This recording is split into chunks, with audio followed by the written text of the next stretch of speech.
Semuanya bisa asik di ruang digital. Tidak mudah caper, tidak suka pamer, apalagi baper jika main sosmed. Semuanya datang dari rumahku, tempatku kenyang dengan I love you.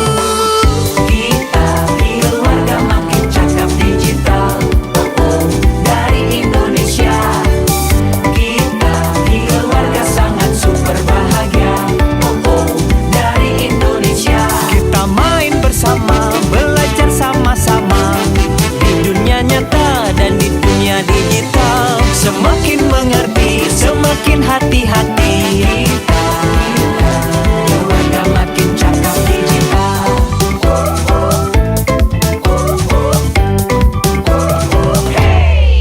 Semua memang sibuk, tapi semua mau punya waktu untuk saling membantu, bekerja sama untuk saling menjaga, berhati-hati menyaring berita.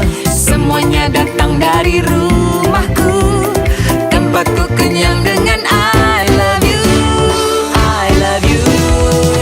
Kita keluarga makin cakap digital, dari Indonesia. Kita keluarga sangat super bahagia, dari Indonesia. We are very super happy family, dari Indonesia. Kita keluarga sangat super bahagia, dari Indonesia. Kita main bersama, belajar sama-sama, di dunia nyata dan di dunia digital. Semakin mengerti, semakin hati-hati. Kita keluarga makin cakap digital. Kita keluarga makin cakap digital.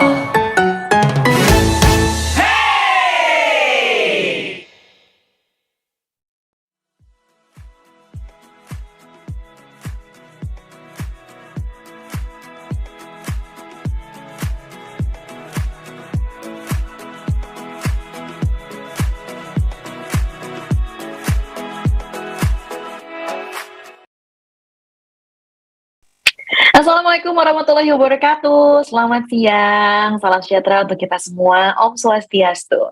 Selamat datang di Makin Cakap Digital 2023 untuk teknologi untuk mendukung proses belajar dan mengajar di DKI Jakarta, Banten dan sekitarnya ya di hari Selasa 21 Maret 2023. Saya Putri Sasti yang akan menjadi moderator untuk siang hari ini, dan kegiatan kita Makin Cakap Digital 2023 diselenggarakan oleh Kementerian Komunikasi dan Informatika bekerja sama dengan Siberkreasi. Sebelum acara dimulai, mohon agar dapat memperhatikan hal-hal berikut ini. Menulis nama user ID Zoom ya dengan format ini untuk para siswa, pelajar, nama terakhir, spasi 4 digit terakhir NIS, spasi nama sekolah. Untuk para guru, nama terakhir, spasi 4 digit, spasi nomor handphone ya. Sekali lagi saya ulang, untuk guru, nama terakhir, spasi 4 digit nomor handphone terakhir, spasi nama sekolah. Maafkan kamera selama acara berlangsung, menuliskan pertanyaan di kolom komentar yang tersedia, menonaktifkan mode suara. Dalam kegiatan Makin Cakap Digital 2023 untuk pendidikan DKI Jakarta, Banten dan juga sekitarnya nanti akan ada hadiah. Jadi nanti buat 10 penanya terpilih ya, di akhir sesi akan ada hadiah berupa dompet digital atau e-wallet yang akan dibagikan ya.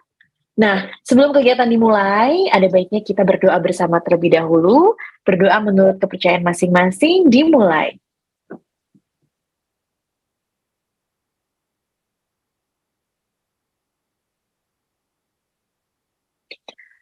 Oke, berdoa selesai, dan sekarang saya ingin mengajak para peserta untuk berada dalam posisi sempurna, karena kita bersama-sama akan menyanyikan lagu Indonesia Raya.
Baik, terima kasih. Dan sekarang saatnya kita menyaksikan sambutan pertama yang datang dari Bapak Menteri Komunikasi dan Informatika Republik Indonesia. Silakan kepada Bapak Joni. Assalamualaikum warahmatullahi wabarakatuh. Shalom. Om Swastiastu, Namo Buddhaya, salam kebajikan, salam sehat, serta salam sejahtera bagi kita sekalian. Yang saya hormati Ibu, Bapak tamu undangan dan narasumber, para peserta program literasi digital nasional Indonesia Makin Cakap Digital.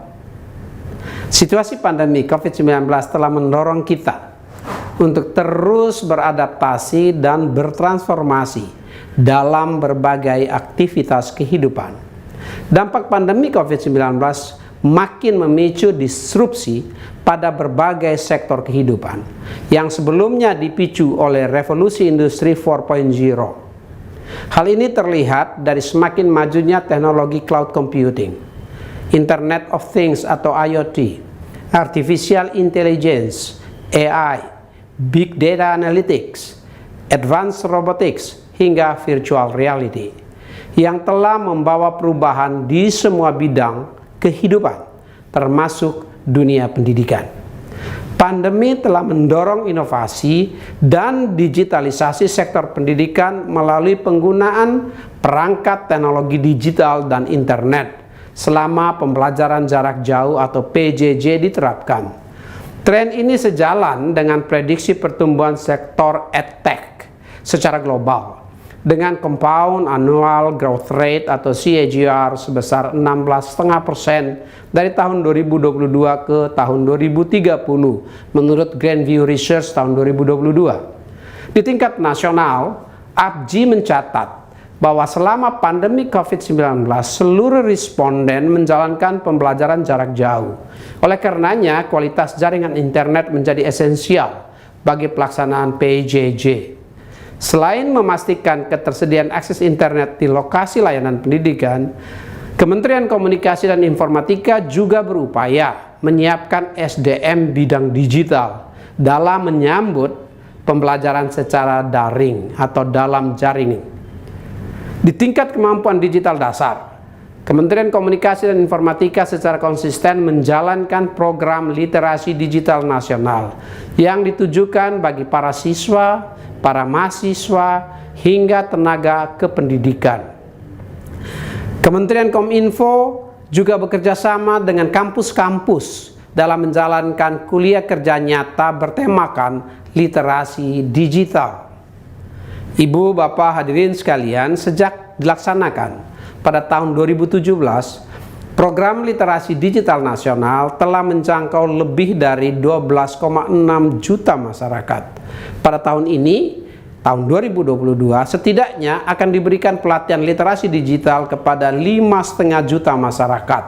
Selain itu, Kementerian Komunikasi dan Informatika juga akan berfokus memberikan literasi digital pada kelompok pendidikan yang dimulai dari siswa kelas 5 sekolah dasar, siswa SMP, siswa SMA dan madrasah, mahasiswa, juga guru dan tenaga kependidikan. Para peserta akan diberikan pelatihan literasi digital berdasarkan pada 4 pilar, yaitu digital skills, digital culture, digital ethics, dan digital safety.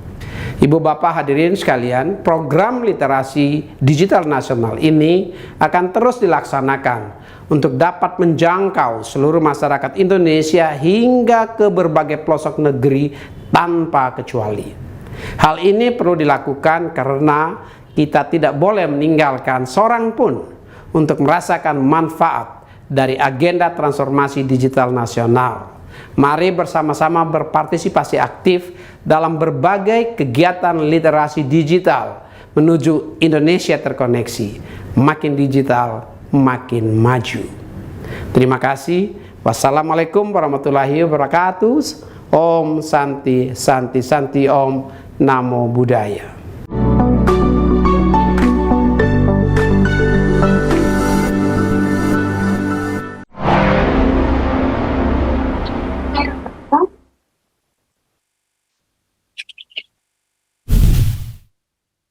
Waalaikumsalam warahmatullahi wabarakatuh. Terima kasih kepada Bapak Joni atas sambutannya.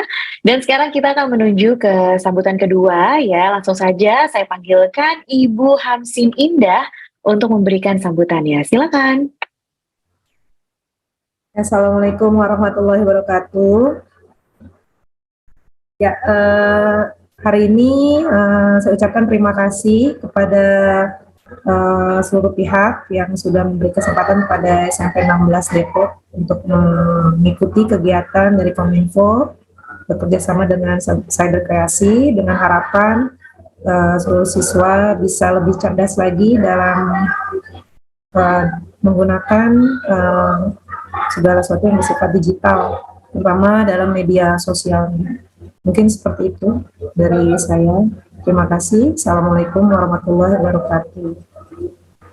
Waalaikumsalam warahmatullahi wabarakatuh. Ibu, apakah ada ada PowerPoint yang mau disampaikan? Ada. Oke, boleh silakan. Minta bantuan sama operator ya.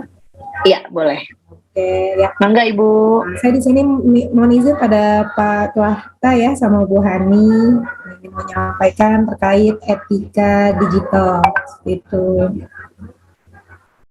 Ya, next. Ya, pada anak-anak mohon diperhatikan. Yang pertama, kenapa kita harus beretika di media digital? Seperti di kehidupan sehari-hari, di digital pun kita ada yang namanya etika. Kalau dalam keseharian mungkin lebih disebut dengan baik buruknya tingkah laku atau perbuatan kita. Tapi kalau digital, ini dalam bermedia sosial. Jadi pertimbangan perilaku kalian yang baik dan benar dalam bermedia sosial. Jadi harus ada kesadaran akan kebajikan, integritas, dan tanggung jawab. Seperti itu. Next, Kak. Nah, kenapa ini harus beretika di media digital seperti yang sering dijelaskan di sekolah juga ya. Jadi sekarang itu banyak sekali remaja khususnya yang menemui masalah yang pertama itu cyberbullying atau ujaran kebencian atau hoax atau provokasi. Jadi seperti ada DM dari temannya ngajakin tawuran, misalnya contohnya langsung wah percaya dan memicu hal-hal yang tidak baik. Yang ketiga pun ini tidak sedikit juga, yaitu masalah pornografi dan konten negatif lainnya. Jadi hal-hal ini sebisa mungkin dengan etika dalam di media digital kita bisa menghindari ini atau meminimalisirnya, kayak gitu ya. Next. Layarnya kelihatan anak-anak? Soalnya sudah di-share, Kak? Sudah? Kelihatan anak-anak? Screen-nya kelihatan nggak? PowerPoint Ibu? Kelihatan Bu, kalau di sini kelihatan sih. Kelihatan ya, soalnya teman saya lihat nggak terlihat. Alhamdulillah. Ya, sekarang masuk bullying ya Bu ya? Iya, itu untuk bullying. Nah, kemarin kan P5 kelas 7 juga terkait bullying. Nah, di sini lebih ke cyberbullying. Jadi apa tuh? Nah, di bullying ini perilaku agresif seseorang menyalahgunakan ketidakseimbangan kekuatan dengan tujuan untuk menyakiti targetnya. Jadi biasanya seseorang menganggap dia lebih lemah sehingga dijadikan target untuk disakiti, baik itu secara langsung maupun tidak langsung. Oke, next.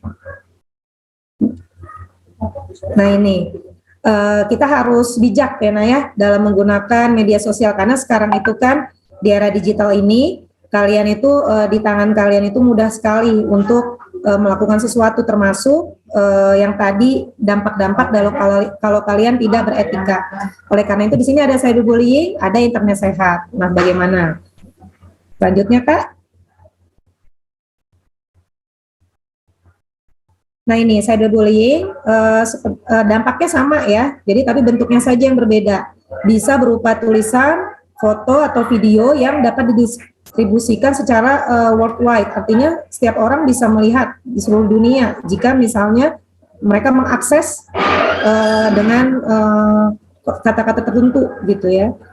Jadi cyberbullying itu mirip dengan bullying pada umumnya, namun lebih bisa bebas karena mereka bisa jadi menggunakan tidak langsung kan, jadi kadang banyak yang beraninya di medsos gitu. Lanjut Kak. Ya, nah ini karakteristik cyberbullying. Jadi ada willful, disengaja. Jadi mereka itu memang sengaja menyakiti orang lain melalui kata-katanya, melalui gambar-gambarnya, atau membahayakan. Biasanya itu juga dia bisa mengancam korbannya karena apa yang dilakukan itu dapat tersebar dalam hitungan detik. Jadi dia bahkan ada misalnya cuma mengupdate itu hitungannya per detik, lalu dia nggak jadi deh, dihapus aja. Tapi ternyata sudah ada yang men-save dan me-reshare, menyebarkan kembali gitu. Akhirnya disebarkan dan itu bisa membahayakan. Lalu repeated atau berulang-ulang. Jadi gambar itu terus diulang-ulang sehingga membuat korban merasa khawatir. Karena itu misalnya gambarnya atau update-nya atau statusnya itu sudah lama dihapus. Tapi karena memang ada orang yang ingin melakukan cyberbully, terus-terusan diulang-ulang. Sehingga kalian yang menjadi korban bullying itu akan merasa tidak nyaman, gitu ya. Oke, lanjut Kak. Nah ini, mungkin ini tahun 2019, mungkin sekarang bisa tambah TikTok juga ya. Ini tahun 2019 itu dari Facebook, dari Instagram, dan dari Twitter. Mungkin kalau sekarang dengan tambahnya media, bisa dari WhatsApp, bisa dari TikTok.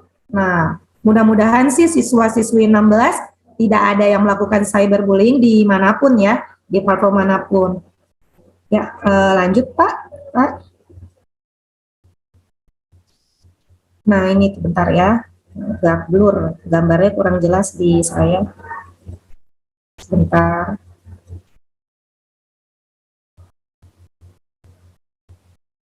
Oke, ini ada karakter jenis-jenis dari cyberbullying yang perlu kalian perhatikan. Jangan sampai misalnya kalian lakukan. Udah muncul ya? Iya. Bentar ya. Kak, kurang jelas ini gambarnya. Mungkin sinyalnya ya Bu ya. Sinyal mungkin ya. Sepertinya sinyalnya. Baik. Boleh dilanjutin Bu? Ya, maaf.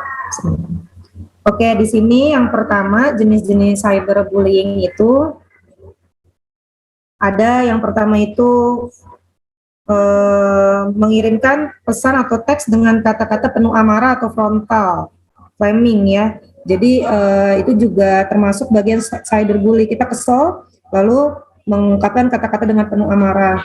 Yang selanjutnya harassment. Itu kita penuh teks secara terus-menerus, jadi sampai menyebabkan gangguan pada orang, kayak WA terus-menerus, email terus-menerus di medsos kita. Yang selanjutnya denigration, itu mengumbar keburukan-keburukan seseorang.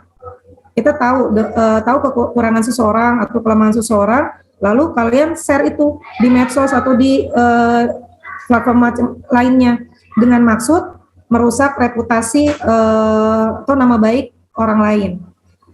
Lalu yang selanjutnya itu impersonation, itu dia meniru, jadi kayak bajak, kalau istilah sekarang tuh kayak bajak akun kalian. Jadi seolah-olah yang mengirim itu kalian, padahal bukan gitu. Nah itu juga termasuk bentuk bullying. Jangan sekali-kali kalian berpura-pura jadi orang lain, karena pasti akan ketahuan. Lalu yang selanjutnya yaitu menyebarkan rahasia orang lain atau foto pribadi orang lain. Nah itu termasuk bagian dari cyber. Jadi kalau kalian diceritain sama seseorang, teman akrab, ini next Kak, next. Nah, jadi misalnya kalian pernah bercerita, dikasih foto pribadi, ini rahasia ya, tapi ternyata kalian sebarkan, itu termasuk dengan cyberbully juga. Lalu membujuk seseorang dengan tipu daya. Nah kalian hati-hati nih, diiming-imingi, misalnya kirim fotonya, misalnya nanti dikasih hadiah gitu ya, dikasih OVO, dikasih GoPay. Nah ini sekarang banyak yang kayak gitu, akhirnya mau ketemuan, mau janjian, mungkin itu bisa jadi gitu ya. terus secara sengaja mengeluarkan orang dari grup. Nah ini juga kadang sepele ya, nggak mau dia ada di grup kita, lalu dikeluarin. Nah itu ternyata bagian dari cyberbullying juga dari yang ibu baca. Terus mengganggu dan mencemarkan nama baik seseorang dengan intens sehingga seseorang itu takut cyber stalking. Jadi kalian terus menerus menuliskan misalnya ini nih orangnya gini nih tukang bohong, padahal mungkin dia pernah melakukan kesalahan cuma ke orang A, tapi dia terus menerus di medsos itu menuliskan seolah-olah dia berbohong kepada semuanya gitu ya. Jadi memang niatnya sudah tidak baik gitu. Next. Nah, ini apa sih yang harus kita lakukan sebenarnya di medsos itu dengan di etika digital kita tuh kayak gimana? Yang pertama itu kalian ingat keberadaan orang. Jadi saat kalian ngupdate status, walaupun itu punya kalian sendiri, kalian harus tetap bahwa ini akan dibaca orang lain, ini menyinggung orang lain atau tidak. Nah itu harus dipertimbangkan. Itu etika. Jadi kayak di kehidupan sehari-hari aja kan, dunia bukan milik kalian sendiri gitu, tapi ada orang di sekitar kita. Yang kedua, ada taat kepada standar perilaku. Jadi sama di digital pun, dunia digital pun, baik itu media sosial atau apapun itu, kalian punya standar perilaku yang sama lah. Karena kan kita di Indonesia ya, ada standar-standar nilai, baik itu online ataupun di kehidupan sehari-hari, ya sama saja. Kalian harus ada sopan santun dan etikanya. Yang ketiga nih, yang penting sekali, berpikir lebih dulu sebelum berkomentar. Apalagi kalian kan pelajar ya, dari biasakan dari sedini mungkin, kalau mau komen, pantaskah saya berkomentar seperti itu? Ya, apakah itu akan menyakiti dan apakah komentar itu diperlukan? Nah, jadi kalian mikir dulu nih, jangan komentar dulu, setelah itu baru mikir. Apalagi kalau komentarin artis ya, banyak yang udah komentarin artis dengan seolah-olah kamu tahu kehidupannya, tapi tiba-tiba beneran ditindaklanjuti nangis-nangis kayak gitu, akhirnya jadi malu sendiri kan gitu ya, tidak baik dampaknya, apalagi pelajar, apalagi SMP 16 ya, kita jangan sampai melakukan seperti itu.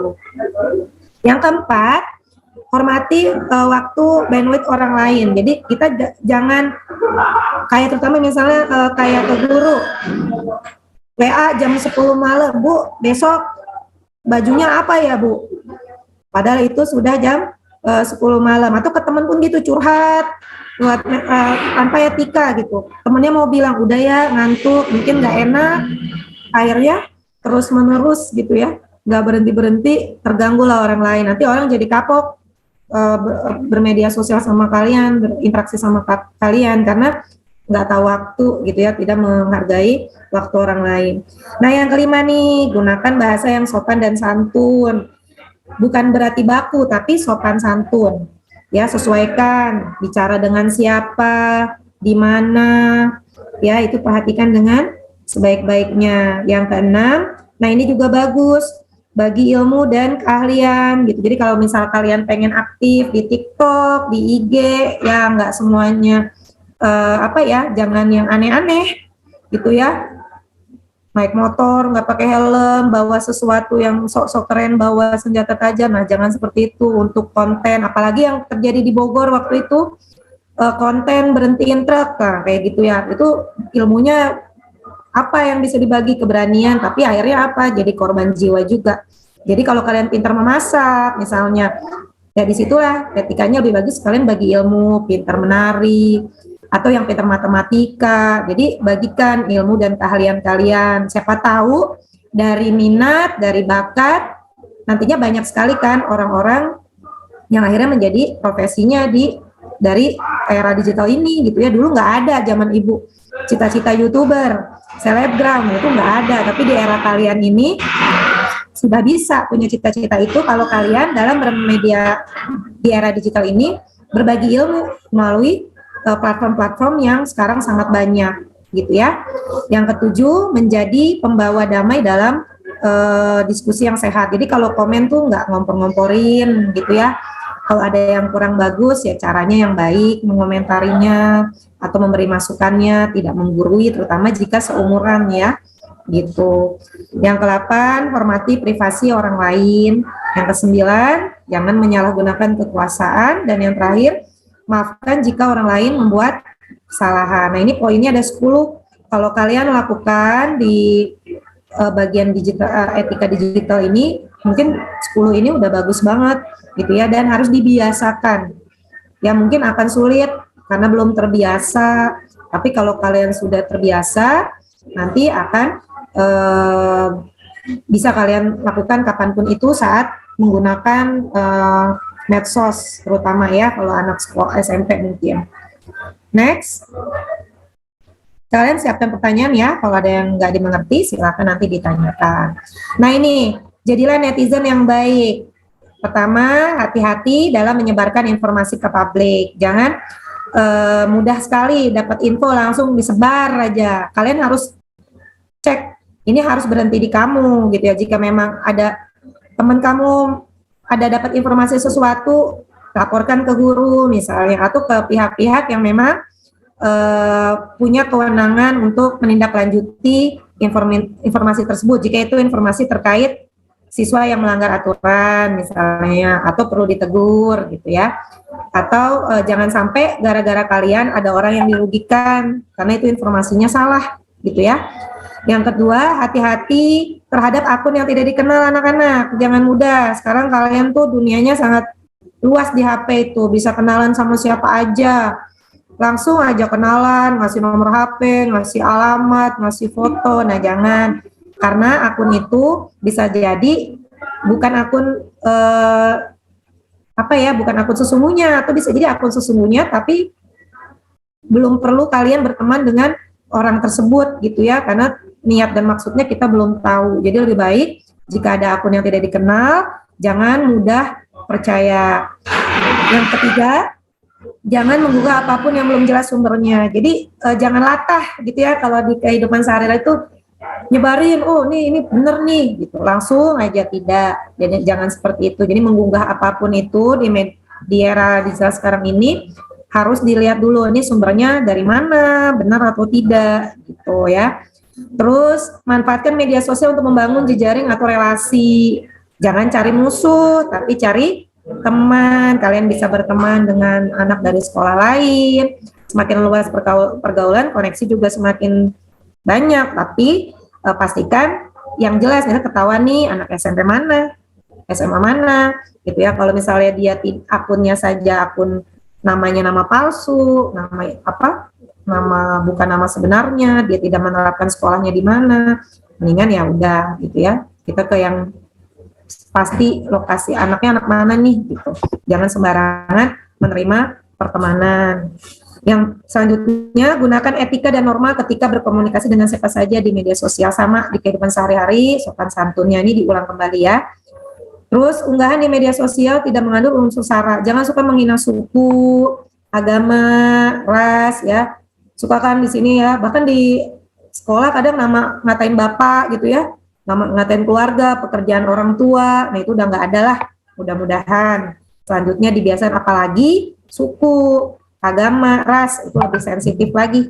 Jadi jangan sampai media sosial kalian ada hal-hal yang seperti itu ya.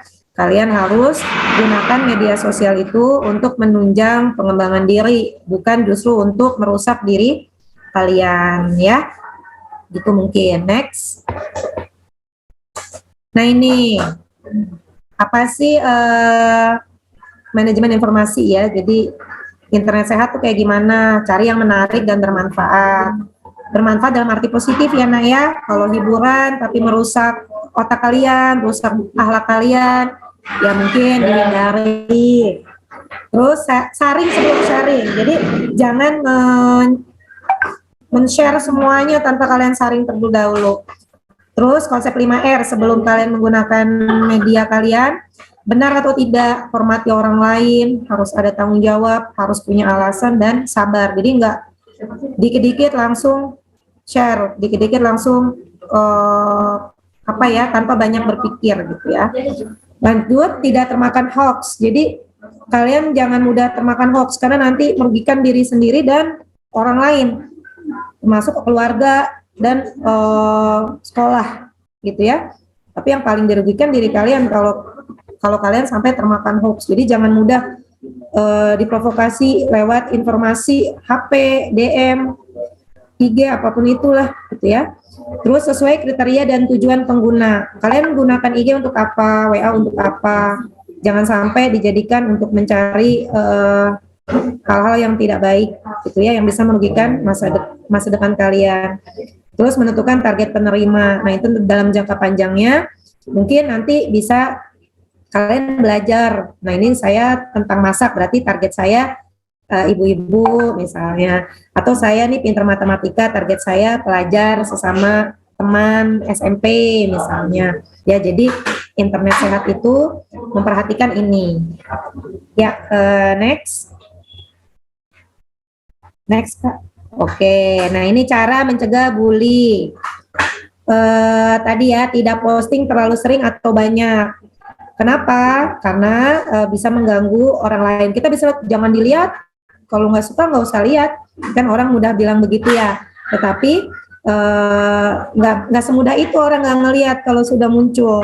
Akhirnya gara-gara yang kalian terlalu sering posting, terlalu banyak posting, dan juga kadang nanya, akhirnya temennya komentarnya salah, akhirnya jadi bully juga gitu ya. Jadi kalian posting secukupnya saja, seperlunya saja.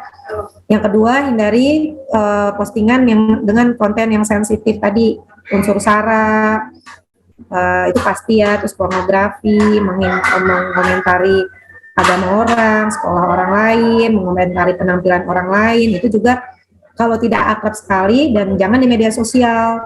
Jika memang ada yang ingin dikritisi, itu ya ngobrol saja secara langsung, empat mata. Jadi jangan mengkritik orang di medsos, itu termasuk sensitif kalau untuk siswa ya. Mungkin juga menghina suku atau menghina agama yang tadi Ibu bilang di awal. Hindari sekali deh, karena nanti kalian bisa mendapatkan bully gitu. Kalian cuma bicara satu kata, satu kalimat, kalian diserang oleh semua orang yang merasa kalian menyinggung suku atau agama mereka. Jadi hati-hati sekali di sini. Terus yang ketiga, pintar-pintar memilih teman di sosial media. Ya, hati-hati nak ya. Banyak sekali kasus-kasus karena salah memilih teman, jadi korban kejahatan. Karena salah memilih teman di medsos, jadi kalian sekolahnya berantakan. Itu banyak yang seperti itu. Jadi teman itu pastikan walaupun teman maya, tapi dia nyata, gitu ya. Jangan sampai teman maya tapi ternyata ya dia serba palsu semua, kalian dimanfaatkan atau diberdayakan dalam hal-hal yang tidak baik gitu. Jangan sampai seperti itu. Jadi pastikan dalam memilih teman itu, tahulah dia sekolah di mana, yang tadi Ibu bilang, sekolah di mana, dia tinggalnya di mana, kalau udah lebih dekat lagi gitu ya. Ibu, Ya. Ibu mohon maaf waktunya sudah 20 menit ya. Oh ya, sebentar lagi. Jaga privasi, jangan semua hal diumbar ya nak ya. Oke, lanjut. Sudah sih kayaknya. Nah ini hukumannya, next mungkin. Hukumannya berat ya nak ya. Nah ini tadi, balik lagi, perhatikan salah atau benar. Kalau kamu mau share internet itu, di etikanya pertama perhatikan salah atau benarnya. Baik buruknya, cocok tidaknya, pantas tidaknya. Jadi jangan sembarangan update status atau apapun itu di media sosial. Next. Nah, ini kesimpulannya ya. Jadi di etika digital ini sama di kehidupan sehari-hari, kalian tetap harus memperhatikan sopan santun. Terus kalau kalian misalnya mengunggah postingan orang lain, kalian harus menyertakan itu sumbernya dari mana. Gitu ya, kayak stitch video gitu ya, itu kan ada sumber video awalnya. Jadi kalian nggak boleh mengupdate sesuatu, mengunggah punya orang tanpa menyertakan dari mana kalian mengambil. Itu terbagian dari etika ya, sopan santun. Yang kedua, kalian harus belajar terus. Jadi media sosial dalam menggunakan di etika digital ini harus terus belajar, sehingga bahasa yang digunakan, cara memilih teman, pertimbangan kalian dalam memposting sesuatu itu fungsinya berpikir itu berfungsi semua, karena kalian terus belajar, karena itu bagian dari berbahasa. Yang ketiga, concepting. Jadi true, helpful, illegal, necessary, kind. Maksudnya apa? Harus benar, ada tujuan membantu, tidak melanggar hukum, sesuai kebutuhan, dan memiliki nilai-nilai kebaikan. Ya. Yang selanjutnya, konsep 5 R. Harus benar, harus menghormati orang lain, penuh tanggung jawab, beralasan, dan kamu tidak sembarangan dalam harus sabar gitu, tidak emosional dalam berdigital, dalam menggunakan media sosial kalian. Nah tadi konsep rasakan, tahan, pikirkan, baru posting gitu ya. Jadi jangan kesel langsung posting, marah-marah, bully orang kayak gitu. Mungkin itu. Next. Ya, mungkin itu saja dari saya. Jika nanti ada yang mau ditanyakan, lebih kurangnya mohon maaf. Terima kasih. Assalamualaikum warahmatullahi wabarakatuh. Waalaikumsalam warahmatullahi wabarakatuh. Terima kasih Ibu. Itu dia pembukaan kita untuk hari ini. Langsung saja ya, untuk mempersingkat waktu, saya akan memberikan satu video. Ini adalah 4 jurus agar kita makin cakap digital. Silahkan kita simak bersama-sama. Kita tahu kalau tiap harinya di internet itu banyak masalah. Dari adu mulut yang berujung gelut, kena bully sampai ngurung diri, akun medsos kena hack, dan tipu-tipu customer service palsu. Apakah kalian mau jadi salah satunya? Tentunya enggak kan? Makanya, inilah 4 jurus andal biar makin cakap digital. Buat mulanya, inilah jurus pertama.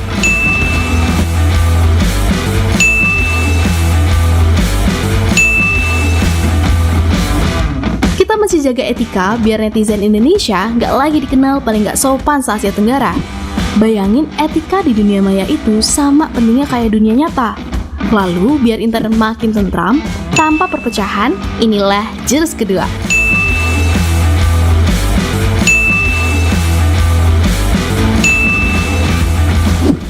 Terapin nilai-nilai Pancasila biar dunia maya nggak jadi medan perang. Saat dasar budaya kuat, kita jadi bisa menempatin dunia digital sampai maksimal.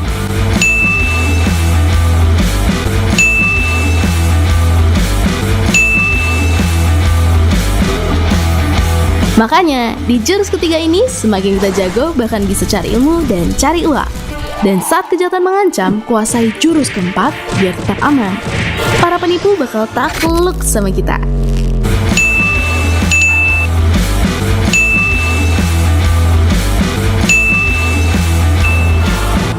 Jadi, siap untuk menguasain jurus-jurus biar cakap digital?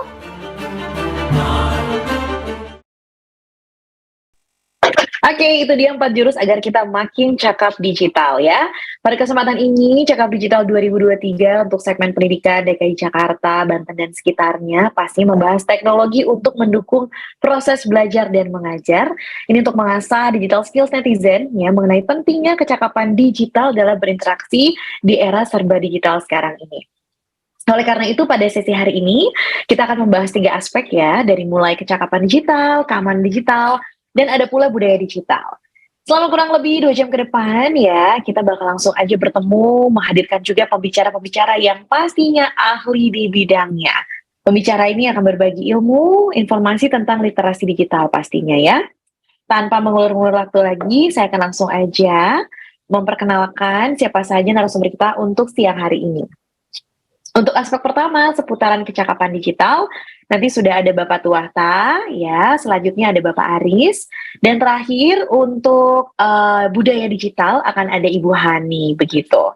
Baik, jangan lupa para peserta untuk mengisi link registrasi, nanti akan di-share juga sama admin di kolom chat, diklik saja linknya, nanti ada beberapa yang harus diisi, dan ini merupakan syarat untuk adik-adik mendapatkan e-sertifikat atau sertifikat elektroniknya begitu ya.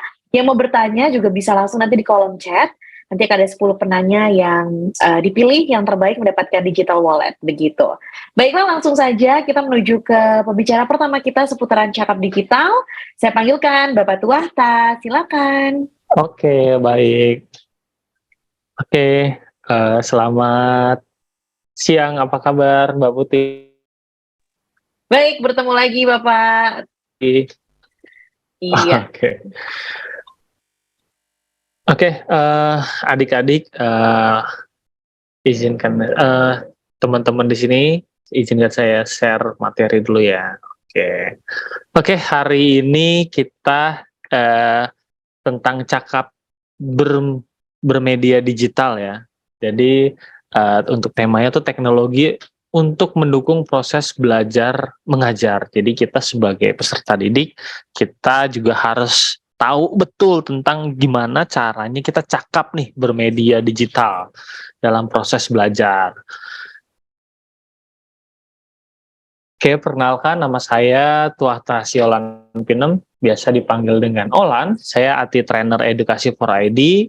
Nanti kalau ada seputar pertanyaan, boleh ditanyakan lewat Zoom. Kalau misalkan pertanyaannya belum terjawab, silahkan ke sosial media saya. Di sini ada Instagram, Tuahta Siolan Pinem. Nanti bisa ditanyakan lewat sana. Tentunya pengguna di internet ya, di Indonesia itu penggunanya itu usernya sampai 212 juta ya ternyata ya, dan 77% dari populasi masyarakat Indonesia. Jadi penggunanya itu ternyata sangat banyak ya. Ya walaupun 77% masih ada juga yang belum menggunakan akses internet ya. Ya mungkin ada di teman-teman kita yang di pedalaman yang susah mendapatkan akses, tapi tentunya setiap tahunnya itu pasti akan berkembang ya. Kita bisa lihat di sini ada 5% setiap tahunnya berkembang ya. Nah lalu presentasi kita menggunakan internet itu bisa sampai 7 jam ya. Itu. Jadi sebagai pilar dalam indeks informasi dan literasi data, jadi masyarakat Indonesia dipandang perlu dalam mengakses, mencari, menyaring, dan memanfaatkan setiap data dan informasi yang diterima. Jadi karena aktivitas kita juga banyak di media internet, tentunya kita juga harus bercakap ya, kita harus cakap bermedia digital. Ya, cakap bermedia digital ini individu yang cakap bermedia digital dinilai kita harus mampu mengetahui, memahami, dan menggunakannya. Ya lewat perangkat keras dan perangkat lunak. Jadi kita ya bahasa anak sekarangnya tuh biar nggak gaptek lah ya. Terus dalam landscape digital ini, jadi kita mulai dari mesin pencarian informasi, aplikasi percakapan, media sosial, serta aplikasi dompet digital, loka pasar, dan transaksi digital. Jadi kita tuh harus cakap bermedia digital lewat landscape tersebut ya, adik-adik ya, biar kita nggak tertinggal dalam pemahaman teknologi yang terus berkembang. Nah, dalam landscape digital ini pengetahuan dasar menggunakan perangkat keras itu kita mulai dari mengetahui dan memahami fungsi perangkat keras tersebut ya, dan perangkat lunak yang digunakan dalam mengakses dunia digital. Tentunya kayak sekarang nih yang kita lagi belajar tentang literasi digital, adik-adik belajar menggunakan gadgetnya, mendapatkan informasi literasi digital lewat gadget tersebut, terus mengoperasikan softwarenya seperti Zoom-nya gitu, mengaktifkan kameranya, audionya, dan menggunakan fitur-fiturnya. Itu adalah salah satu yang sudah adik-adik terapkan dalam penggunaan fungsi perangkat keras dan perangkat lunak dalam literasi digital gitu. Lalu pengetahuan dasar operasikan perangkat lunak dan aplikasi. Jadi kita mulai dari pengetahuan dasar sistem operasi, terus dasar aplikasi dan internetnya yang sekarang adik-adik sudah lakukan. Jadi ternyata bisa juga terjadi teman-teman yang lain juga belum memahami ini, makanya ikut Zoom ini, maka adik-adik juga akan terliterasi digital dan cakap bermedia digital gitu. Nah, kita mulai dari mesin pencarian. Jadi mesin pencarian ini definisi dan jenis pencarian ya. Jadi gimana cara kita mendefinisikannya, terus proses kerja mesin pencarian informasi itu seperti apa, cara menggunakannya, dan filter pembatasan informasi. Lalu yang keempat itu informasi untuk akademik, kata kunci efektif, sama gangguan informasi, dan fitur cek fakta gitu. Jadi untuk mesin pencarian sendiri kita juga harus paham betul apa yang harus kita lakukan. Nah, pertama penggunaan mesin pencarian informasi. Jadi mungkin yang adik-adik tahu sekarang hanya Google ya. Ternyata untuk mesin pencarian itu banyak ya. Ada Yahoo, ada DuckDuckGo, dan ini setiap negara itu bisa berbeda-beda. Gitu. Kemungkinan di Indonesia yang familiar adalah kita menggunakan mesin pencarian lewat Google. Lalu apa aja sih yang bisa kita lakukan di mesin pencarian ini? Kita bisa mencari berdasarkan kata kunci. Jadi kalau adik-adik ada kebutuhan untuk mengerjakan tugas atau mencari ilmu dari tugas guru yang guru berikan, nah itu bisa melalui mesin pencarian. Nah, sama bisa berdasarkan fitur suara. Jadi kalau yang perkembangan teknologi sekarang, kalau misalkan bukan males ya, tapi ibaratnya biar lebih cepat gitu mencari sesuatu informasi, bisa menggunakan suara juga ternyata di Google sekarang ya. Nah, tips gunakan filter ya. Jadi kita bisa memanfaatkan filter dalam mesin pencarian tuh seperti ini. Jadi kalau kita mencari bisa, kalau saya mau cari gambar tentang literasi digital ya, tinggal kita bikin kolom itu gambar, berita, buku, video, atau lainnya bisa lewat maps, belanja, dan penerbangan atau keuangan. Jadi banyak sekali filter-filter yang bisa kita gunakan sesuai dengan kebutuhan kita gitu. Jadi lebih terarah ya. Jadi kayak misalkan literasi digital semua itu kan akan random ya, macam-macam. Jadi kita bisa mengkategorikannya atau memfilterisasinya gitu supaya sesuai dengan kebutuhan kita apa gitu. Nah, terus kita harus pahami kelebihan dan kekurangannya bermedia sosial. Nah, tentunya media sosial itu banyak ya. Ada Facebook, Instagram, Twitter, dan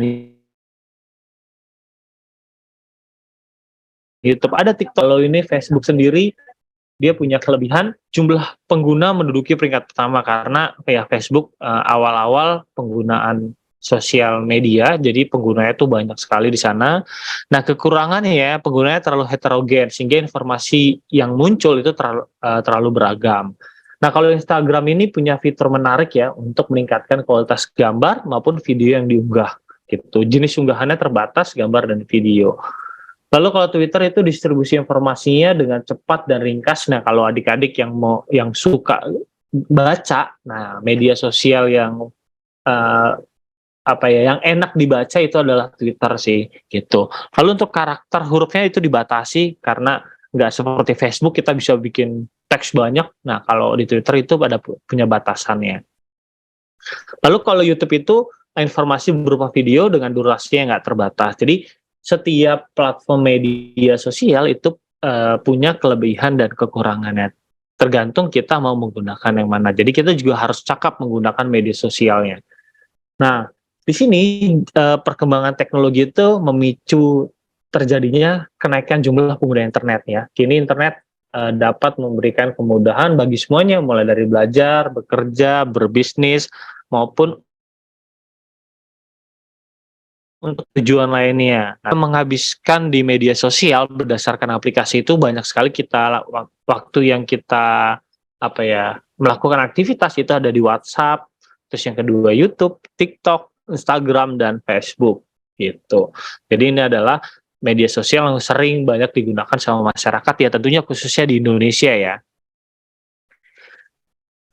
Lalu untuk aplikasi percakapan di media sosial itu kita ada perbedaan aplikasi percakapannya, terus setelan dasar aplikasi percakapannya juga kita harus pahamin. Jadi nggak hanya sebatas kita main posting aja, tapi kita bisa memanfaatkan fitur-fiturnya. Lalu ada simbol emoji dalam aplikasi percakapan. Nah ini dalam penggunaan emoji pun kita juga harus cakap ya. Kenapa? Karena kadang kita kayak misalkan memberi apresiasi kepada seseorang, terus memberi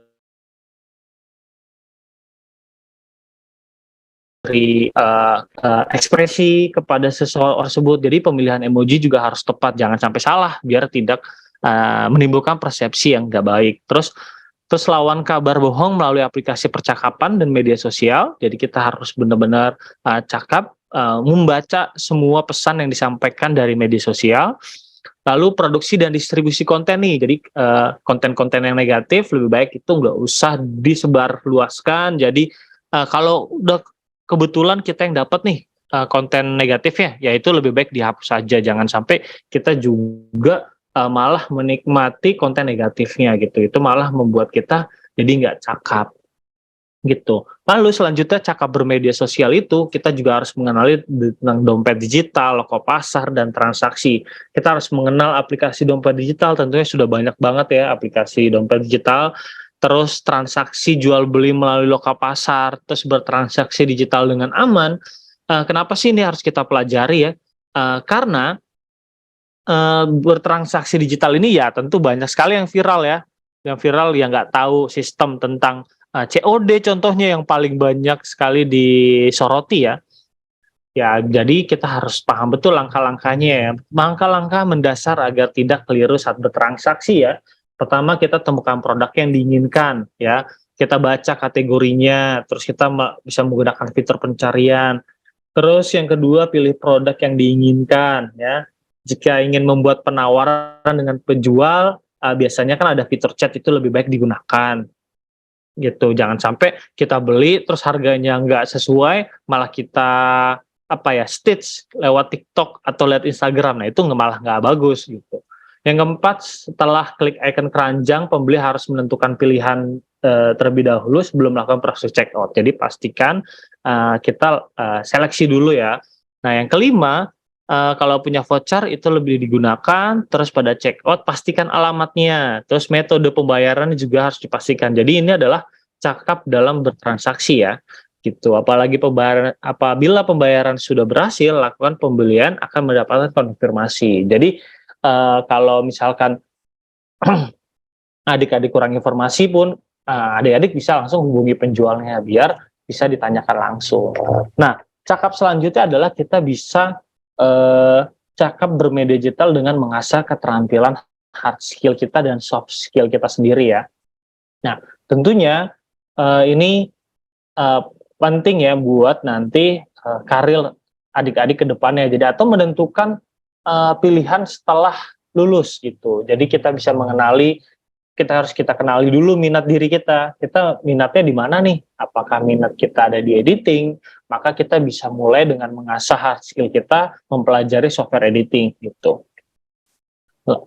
Lalu setelah kita kenal minat kita bisa melihat prospek ke masa depan. Apakah minat yang kita inginkan ini atau yang kita pelajari, apakah di masa depan itu mempunyai prospek gitu untuk mendapatkan karir begitu. Jadi kita juga udah mulai dari sekarang harus bercakap digital dalam menentukan minat, terus melihat ke depannya gitu. Lalu kalau misalkan kita masih belum mahir dalam minat kita, nah kita bisa cari referensi di internet ya. Tentunya tadi kita harus cakap dulu ya menggunakan mesin pencariannya, terus menggunakan media sosialnya. Jadi kita harus benar-benar cakap dulu di sana, baru kita bisa mencari di referensi di internet itu jadi lebih tepat lagi. Ya, mulai dari video-video tutorial dengan melihat tips dan triknya. Lalu selanjutnya kita bisa mengikuti webinar.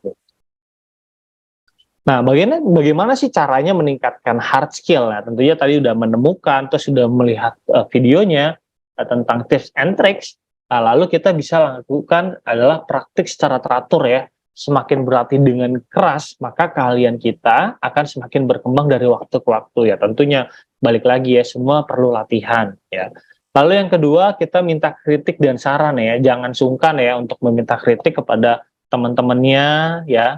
Di sekolah atau kepada gurunya ya. Tentunya dengan kita minta kritik dan saran, dengan begitu kita tahu kekurangan kita tuh apa, sehingga kedepannya kita dapat memperbaiki dan kita bisa lebih profesional lagi. Lalu kita ikut kursus online untuk memperdalam hard skill kita sehingga kita tidak berhenti di situ aja. Gitu. Nah, lalu yang nggak kalah penting dalam cakap bermedia digital saat kita sudah dibekali dengan hard skill, nah kita juga harus pahami dan latih soft skill kita. Nah, ini kita benar-benar cakap dalam bermedia sosial dan bermedia digital. Nah, pertama itu adalah manajemen waktu. Jadi kita bisa mengatur waktu ketika kapan kita di rumah, ketika kapan kita membantu orang tua di rumah, atau melakukan pekerjaan-pekerjaan di sekolah. Nah, lalu yang kedua, kita harus punya jiwa kepemimpinan dan komunikasi. Walaupun dilakukan secara daring, bisa manfaatkan waktu untuk menjadi pemimpin di saat pengerjaan tugas atau presentasi. Jadi ini bisa adik-adik implementasikan dalam pekerjaan kelompok di sekolahnya. Gitu. Lalu kerja tim, kerja tim ini termasuk soft skill ya. Jadi kita harus terbiasa membantu dan membagi pekerjaan antara antara tugas-tugas yang di sekolah, tugas yang di rumah, atau tugas yang dari orang tua, gitu, atau teman-teman sendiri, gitu. Jadi kita bisa mengasah dan mengembangkan kemampuan kita untuk bekerja dalam tim. Gitu. Nah, kesimpulannya adalah kita dapat mencapai kecakapan digital jika kita tahu dan paham ragam perangkat lunak yang menyusun landscape digital. Jadi pertama kita tadi itu udah dijelaskan, cakap itu mulai dari kita menggunakan perangkat, browsing, sampai kita paham betul cara perkembangan di media digital seperti transaksi online tersebut. Nah, kita diharapkan bisa mengoptimalkan penggunaan perangkat digital, utamanya perangkat lunak sebagai fitur proteksi dari serangan cyber. Lalu yang ketiga, kecakapan dalam mesin pencarian informasi ditandai dengan kemampuan mengetahui dan memahami cara mengakses macam-macam mesin pencarian informasi dan yang tersedia. Jadi kita harus tahu fitur yang kita gunakan di media sosial kita. Jadi kita harus explore dulu sebelum kita lakukan. Biasanya sih kalau kita ketemu, ya jangan sampai lakukan, kita punya aplikasi, kita main ibaratnya main posting aja gitu, padahal kita belum mempelajari apa fungsinya dari setiap tools yang ada di aplikasi tersebut. Nah, yang keempat, kita diharapkan mampu menyeleksi dan memverifikasi informasi yang didapatkan serta menggunakannya untuk kebaikan diri dan sesama. Ya, tadi mulai dari kita belajar hard skill ya. Nah, yang terakhir, dengan mengenal ekosistem transaksi daring, dompet digital, dan toko pasar, serta transaksi digital dengan lebih baik, kita bisa terhindar dari kegiatan terkait yang merugikan. Jadi, inilah kesimpulan dari cakap bermedia digital. Oke, itu aja yang bisa saya sampaikan. Apabila ada kata yang kurang, mohon dimaafkan. Saya senang nih sudah berbagi tentang literasi digital di cakap bermedia digital untuk kalian. Semoga bisa diimplementasikan langsung sama adik-adik di sekolah dan di rumahnya masing-masing. Gitu. Oke, dari saya itu aja. Terima kasih semuanya. Kalau misalkan mau tahu lebih banyak tentang cakap bermedia digital, silahkan akses literasidigital.id dan follow IG Siberkreasi. Oke, dari saya itu aja. Selamat siang semuanya. Selamat siang, terima kasih Bapak Tuata atas pemaparannya seputaran cakap digital ya.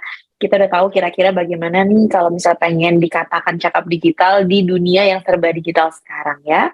Dan pastinya saya ingatkan sekali lagi kepada para siswa dan juga peserta yang lainnya untuk mengisi link registrasi ya. Link registrasinya sudah ada di kolom chat, nanti akan di-share kembali oleh admin. Jadi link registrasi ini pastinya ada daftar hadir.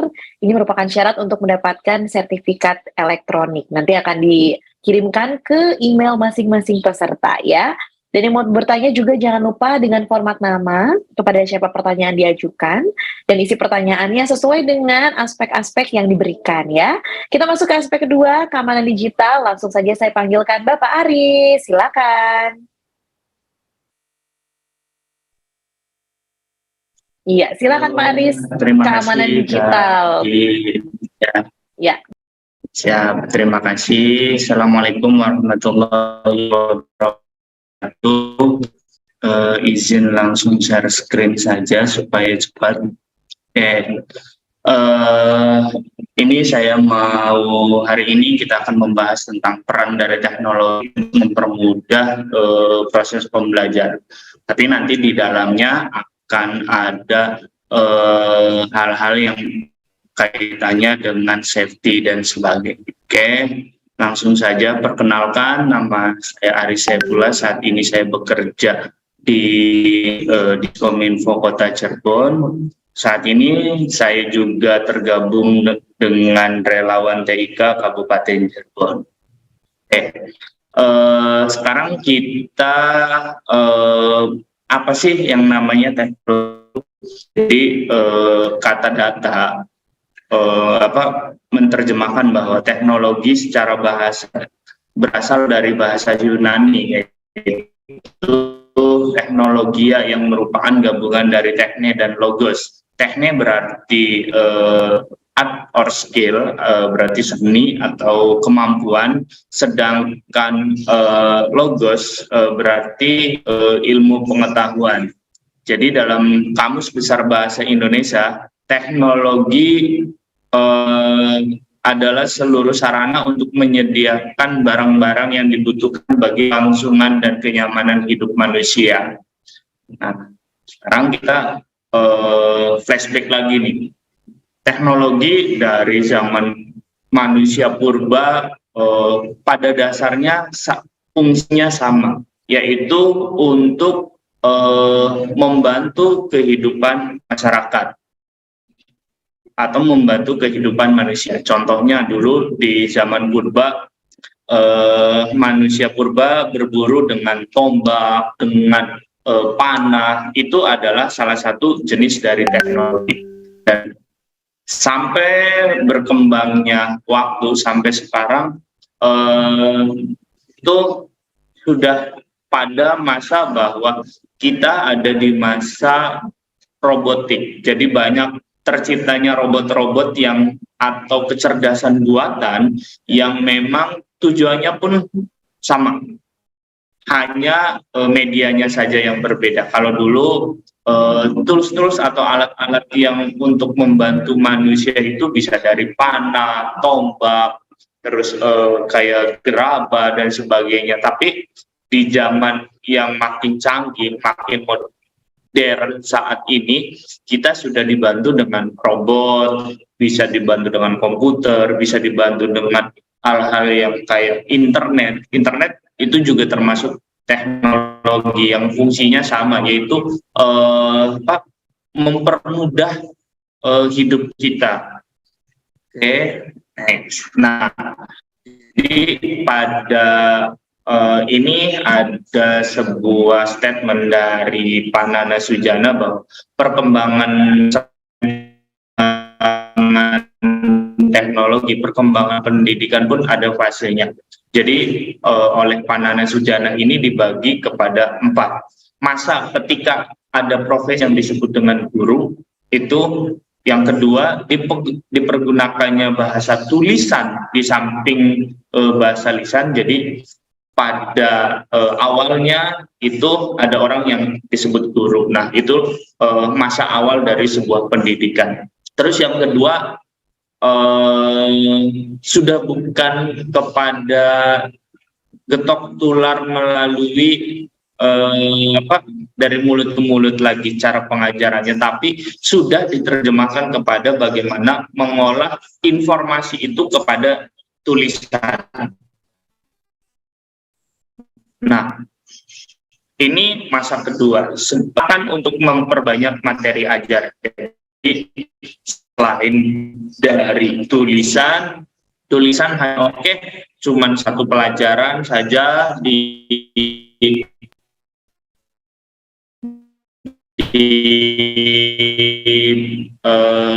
dan orang lain bisa melihat. Terus perkembangan selanjutnya ada masa di mana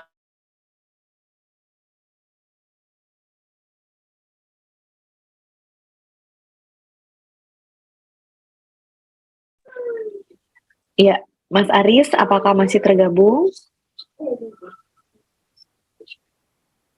Sepertinya kepental ya dari Zoom-nya ya. Kita masih nantikan sebentar lagi dari keamanan digital ya, dari Pak Aris ya. Tadi seputaran perkembangan pendidikan yang ada. Kita harus tahu dulu juga nih kira-kira apa basicnya. Oh, Pak Aris sudah bergabung kembali? Ya, ini perkembangan pendidikan yang tadi sudah diberikan sama Pak Aris ya kan, kira-kira udah aman? Saja? Oh iya, oke, sudah Oke. Pak, silakan dilanjutkan. Mohon maaf tadi terputus untuk koneksinya. Kita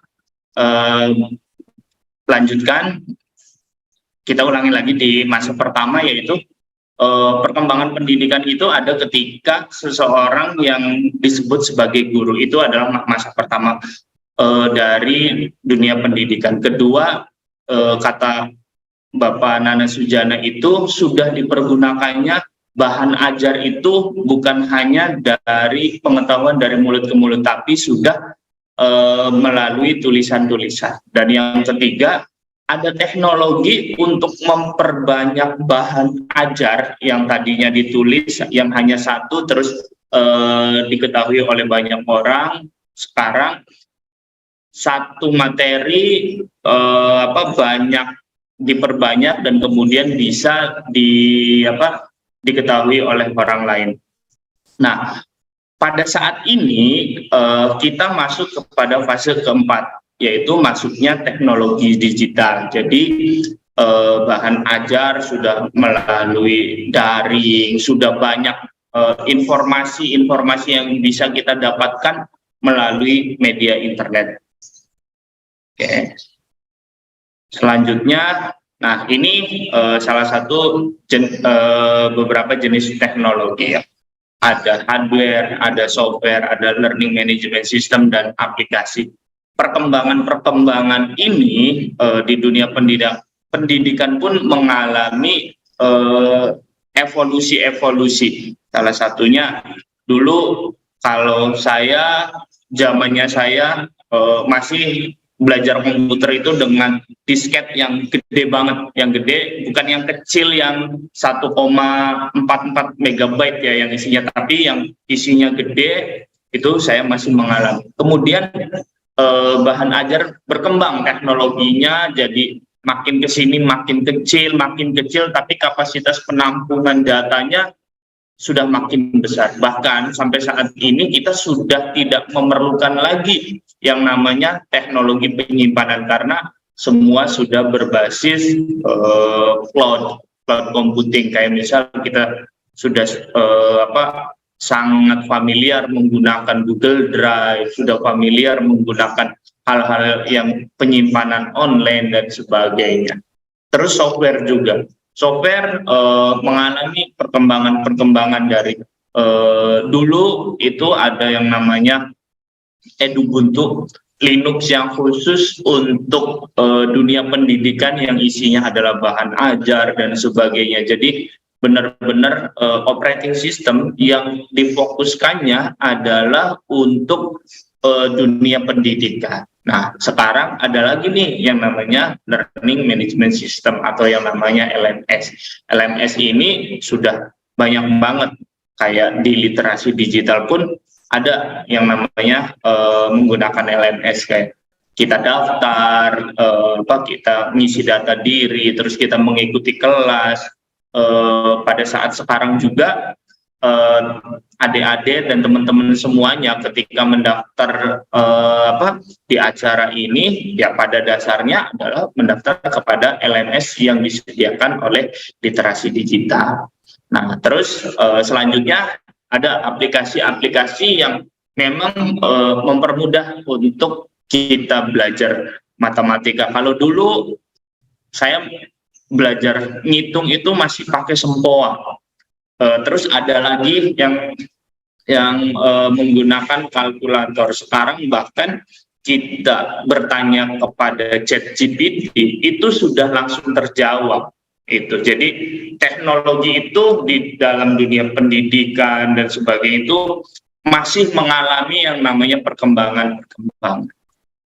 Oke, selanjutnya ini masa depan artificial intelligence adalah masa depan. Jadi kita sudah ada di ambang masa depan, di pintu masa depan bahwa kita sudah ada di masa semuanya hampir menggunakan AI atau artificial intelligence.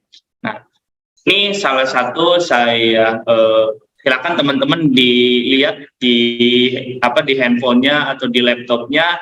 Ini saya video capture kan penggunaan dari ChatGPT. Saya hanya nanya buatkan 10 ide konten untuk video YouTube dan ChatGPT akan ngasih 10 ide untuk bagaimana saya harus membuat konten apa ketika saya nanya untuk pembuatan konten YouTube.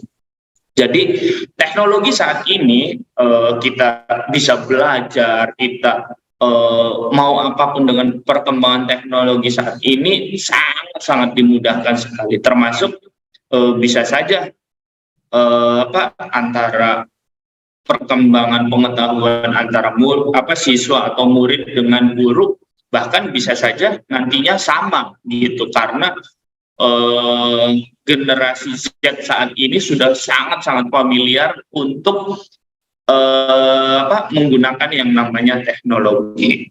Nah, selanjutnya ini beberapa aplikasi-aplikasi yang memang mempermudah untuk guru dan siswa. Salah satunya ada Google Classroom, ada Kahoot, ada Edmodo, Quizlet, Flipgrid, dan Evaldi. Evaldi ini menurut saya hal yang paling keren ketika Bapak Ibu guru, silakan mungkin nanti Bapak Ibu guru bisa dicoba dan dicari tutorialnya di YouTube bahwa Evaldi ini adalah kita bisa mengkoreksi soal-soal itu langsung tanpa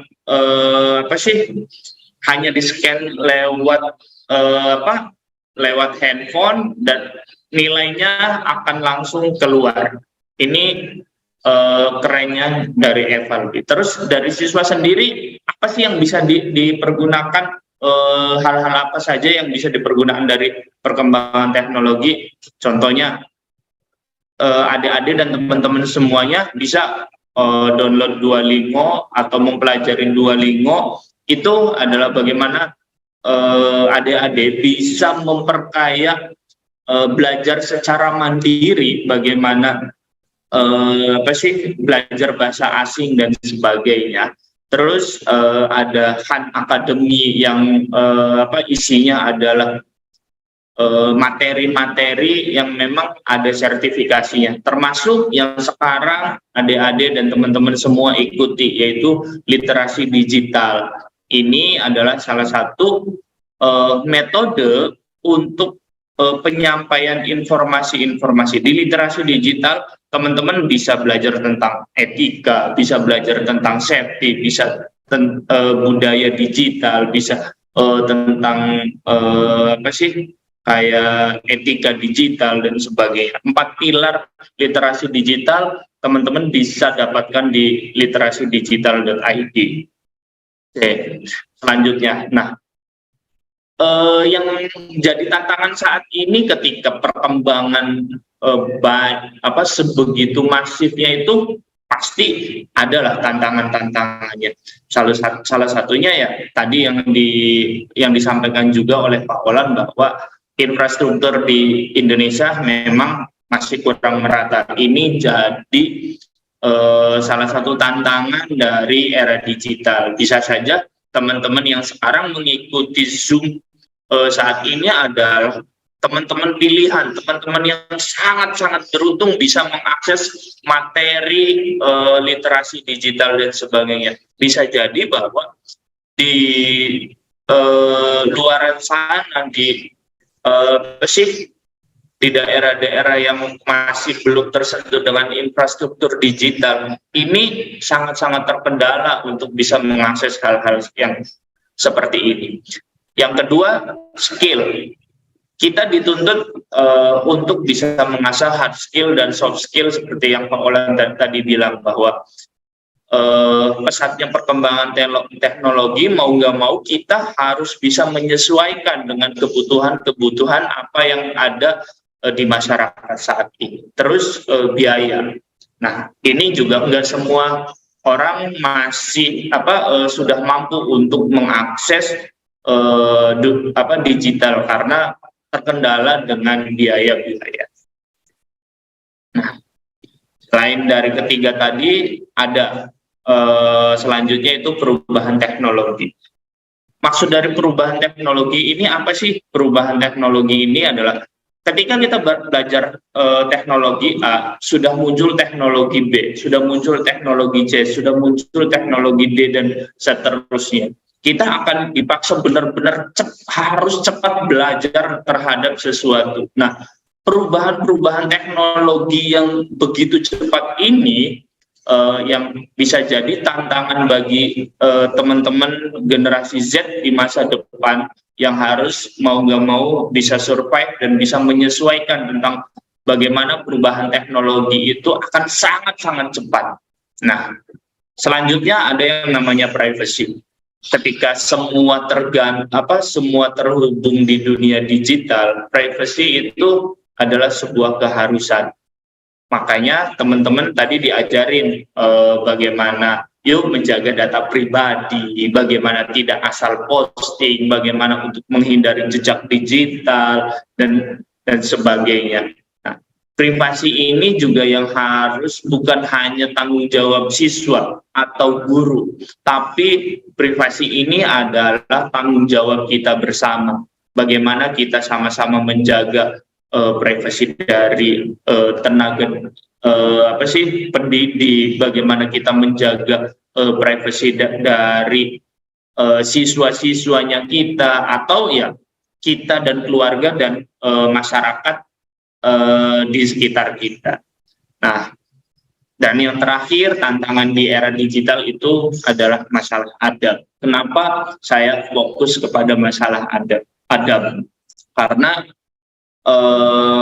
siswa dibiarkan ketika terkoneksi dengan dunia digital, itu mereka hanya akan mengkonsumsi apa yang dilihatnya. Tapi ketika siswa-siswa diajarkan di sekolah, maka salah satu yang tanpa sadar diajarkan adalah tentang bagaimana guru istilahnya menularkan adab-adab ketimuran kepada mahasiswa, bagaimana cara menghormati sesama, bagaimana untuk bersopan santun dan sebagainya. Tapi ketika di dunia digital, mereka ya, seperti di lautan, mereka akan ketemu dengan paus dan semuanya gitu. Jadi tidak akan ada yang membimbing mereka. Makanya salah satu tugas kita bersama adalah mengedukasi lewat media online seperti ini, bagaimana menjaga jejak digital, bagaimana bersosial media dengan baik, bagaimana kita menjaga adat ketimuran dan sebagainya itu. Oke, dan yang terakhir ini sebagai closing, teknologi itu tidak akan menggantikan manusia, tapi manusia yang tidak menggunakan teknologi akan tergantikan.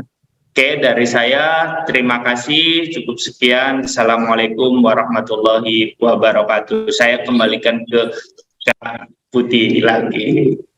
Ya, Waalaikumsalam warahmatullahi wabarakatuh. Terima kasih Pak Aris atas pemaparannya seputaran keamanan digital ya. Kita harus melek semuanya karena ya itu dia tadi di depan pintu masa depan gitu kan ya. Tadi future-nya AI gitu kan. Terus mungkin harus lebih mempelajari lagi dan jangan sampai kita juga menolak teknologi ya. Jangan sampai tergantikan tadi kalau kata Pak Aris.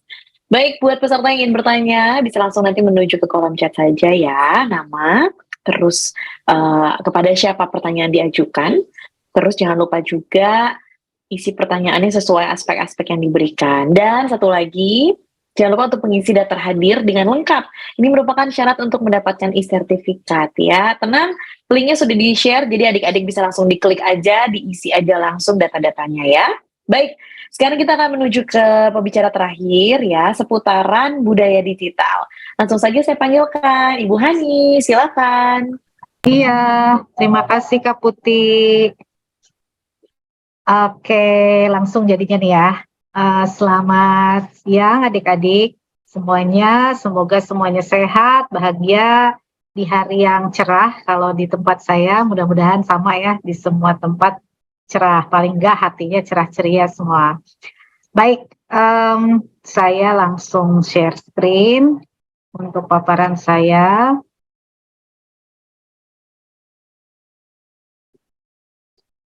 Kali ini saya membawakan tentang hak warga digital yang merupakan bagian dari pilar budaya bermedia digital.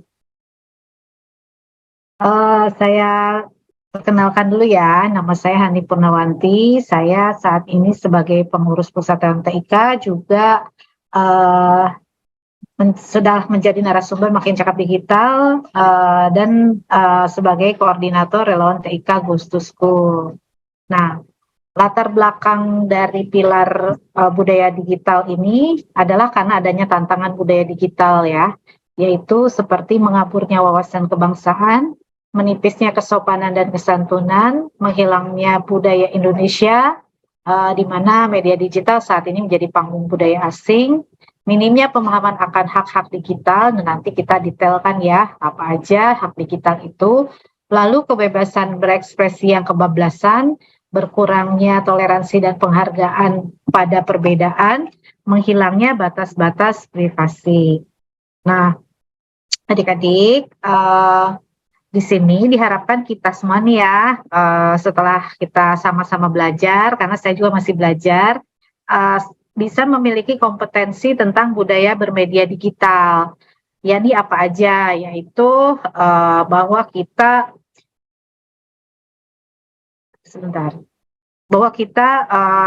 akan memiliki pengetahuan dasar akan nilai-nilai Pancasila dan Bhinneka Tunggal Ika sebagai landasan kecakapan digital dalam kehidupan berbudaya, berbangsa dan bernegara, ya. Terus juga menjadi pelaku digitalisasi kebudayaan melalui pemanfaatan TIK, memiliki pengetahuan dasar yang mendorong perilaku mencintai produk dalam negeri dan kegiatan produktif lainnya, dan yang terakhir memiliki pengetahuan akan hak-hak digital. Jadi kita semua nanti akan punya kompetensi yang baik ya terkait budaya bermedia digital. Nah, budaya media digital sendiri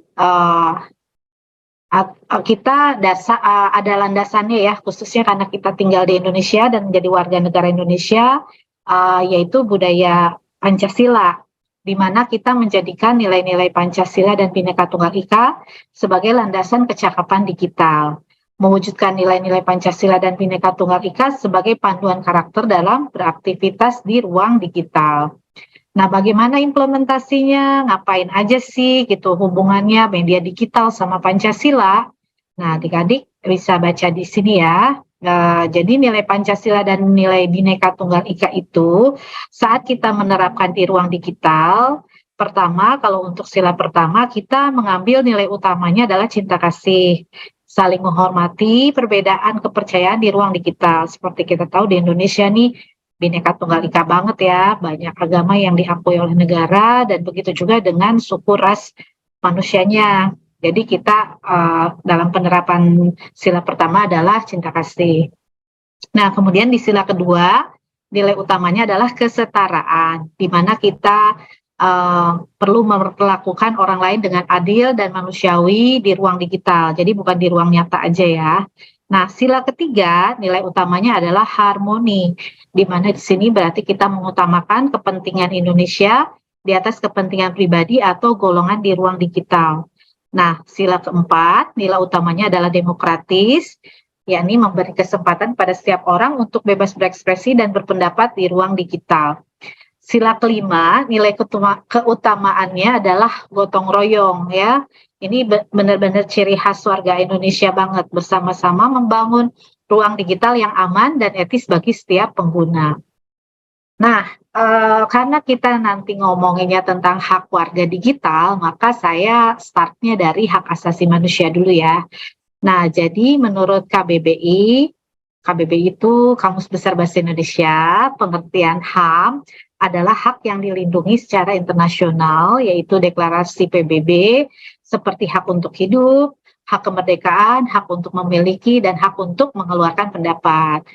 Nah, hak asasi manusia itu ada 6 kategori ya adik-adik. 1, hak asasi pribadi, hak asasi politik, hak asasi hukum, hak asasi ekonomi, hak asasi peradilan, dan hak asasi sosial budaya. Contohnya apa aja? Banyak, nanti boleh jadi nih ya Ibu Guru, Ibu Indah, nanti bisa jadi tugas nih hak asasi manusia itu dari 6 kategori, contohnya apa? Karena ini juga nanti relate sama pengetahuan adik-adik dan tentang nilai-nilai budaya Pancasila. Nah, salah satu hak partisipasi adalah hak untuk menyampaikan pendapat, di mana kita semua mempunyai suara dalam musyawarah untuk menyampaikan keluh kesah atau mencurahkan isi hati dan memilih sesuai dengan keinginan dan bakatnya. Nah, itu tadi terkait hak. Nah, lalu kalau transformasi digital, ya tadi juga sempat disebutkan oleh Pak Menteri dalam sambutannya, ini juga menjadi bagian yang tidak lepas dari hak warga digital. Nah, transformasi digital ini adalah proses perubahan ke masa depan yang didasari pada pemanfaatan teknologi informasi dan komunikasi alias TIK yang secara signifikan untuk memberikan nilai tambah dalam kehidupan sehari-hari. Komponen dari transformasi digital ini ada 3 ya. Satu, teknologi penggunaan media digital untuk membantu peningkatan nilai tambah dalam kehidupan sehari-hari. Nanti kita sebutin contohnya. Kedua, juga ada adaptasi. Kalau tadi teknologi itu sebagai tools-nya, adaptasi adalah sikap kita, ya, perilaku kita. Karena manusia sebagai agen perubahan, maka perlu berupaya menyesuaikan diri untuk terus bertahan dalam derasnya informasi dan persaingan global. Nah, di sini saya contohkan, misalnya, dulu orang-orang itu yang berbisnis misalnya, atau Bapak Ibu guru juga sama, pasti kalau misalnya dalam hal ini menerima upah gitu, itu harus ke bank, jalan ke bank, ya ngantri, kemudian juga kalau ada keperluan mencari kebenaran catatan transaksi itu harus nyetak ya, dan itu makan waktu deh adik-adik. Datang ke bank, mesti parkir, naik kendaraan, dan itu banyak waktulah yang harus kita sisihkan untuk mengurusi hal itu. Nah, namun dengan adanya perkembangan teknologi, adanya bantuan aplikasi-aplikasi mobile, itu semuanya jadi lebih mudah. Mudahnya buat siapa? Tentu saja mudah bagi yang mau adaptasi, yang bisa yang berusaha ikut perubahan itu. Jadi tadi betul yang dikatakan oleh Mas Ahum ya di akhir, bahwa perubahan itu sebenarnya mungkin tidak terlalu bukan sesuatu yang terlalu penting, tapi ketika kita tidak ikut perubahan maka kita nanti kalau ketinggalan alias bisa punah gitu ya. Nah, oleh karena itu dari 3 hal tadi, teknologi, adaptasi, ada satu hal yang ketika kita sudah bisa beradaptasi, jadikan ini sebuah budaya untuk melakukan hal-hal baik, pemanfaatan teknologi informasi ya, sehingga ini yang akan kita bawa dan kita pahami jika dikaitkan dengan hak asasi merupakan hak digital warga negara. Dari sisi ini, hak digital adalah hak asasi manusia yang menjamin tiap warga negara untuk mengakses, menggunakan, membuat, dan menyebarluaskan media digital. Dan ada 3 hak digital ya, yaitu hak untuk mengakses, hak untuk mengakses, hak untuk berekspresi, dan hak untuk merasa aman. Di sini hak untuk mengakses, maksudnya kita semua nih warga negara Indonesia, baik tua muda, laki-laki, perempuan, itu memiliki hak yang sama terhadap akses terhadap media digital ya. Jadi tidak ada batasnya nih, misalnya Pak Olan boleh mengakses lebih banyak daripada saya, atau misalnya ada situs-situs tertentu yang hanya boleh akses oleh Pak Ahum, tidak boleh oleh Kaputi, enggak, semua kita sama punya hak akses ya. Nah, dan itu berarti kita sebenarnya punya kemerdekaan untuk mengakses. Nah, lalu yang kedua adalah hak berekspresi. Hak berekspresi maksudnya bahwa kita punya hak untuk bebas menyatakan pendapat menggunakan internet sebanyak-banyaknya dalam menggerakkan masyarakat sipil. Lalu yang ketiga adalah hak untuk merasa aman. Nah, setelah kita punya hak akses, hak berekspresi, sebenarnya kita juga harusnya punya hak untuk merasa aman, yakni bebas dari penyadapan massal atau pemantauan tanpa landasan hukum, serta adanya perlindungan atas privasi, sehingga kita semua yang ada di media digital itu aman dari penyerangan secara daring. Nah, kalau tadi ngelihat hak-hak dan di dalam media digital kayaknya seru banget ya. Kita bisa bebas nih berekspresi, bebas curhat, bebas cerita, bebas ngapain aja. Nah, tentunya tetap ya, karena kita ini manusia yang punya akal budi, yang punya skup pergaulan juga yang pastinya harus kita hormati, maka kita tetap walaupun bebas ada batasnya, yaitu apapun yang kita ekspresikan dalam media digital itu harus menjaga hak-hak atau reputasi orang lain. Nah, yang kedua harus menjaga keamanan nasional atau ketertiban masyarakat atau kesehatan atau moral publik. Ini diambil dari Elsam tahun 2012. Dan hak berekspresi dan partisipasi ini ya sebebas-bebasnya seperti apapun, itu harus tetap melihat bahwa adanya hal-hal yang dilarang seperti pornografi, penyebaran ujaran kebencian, hasutan membinasakan, serta advokasi yang memicu diskriminasi, hasutan, dan permusuhan. Adik-adik ingat ya, ini ada 4 hal. Jadi jangan gara-gara bebas, posting apa aja gitu. Nah, satu lagi hak untuk merasa aman, karena kita tadi sebagai warga negara berhak atas rasa aman dalam bermedia digital, maka jika terjadi sesuatu yang terutama itu melanggar data pribadi kita, kita memiliki hak untuk melapor, ya, yang nantinya ditindaklanjuti oleh pihak berwajib. Dan cara melapornya itu tentunya harus dengan cara yang baik ya. Bagaimana cara yang baik? Artinya saat kita melaporkan kejadian yang tidak menyenangkan terhadap kita, selalu sertakan eviden, bukti-bukti. Jadi bukan berdasarkan perasaan-perasaan aja ya, tapi menggunakan juga bukti-bukti sehingga bisa ditindaklanjuti oleh yang berwenang.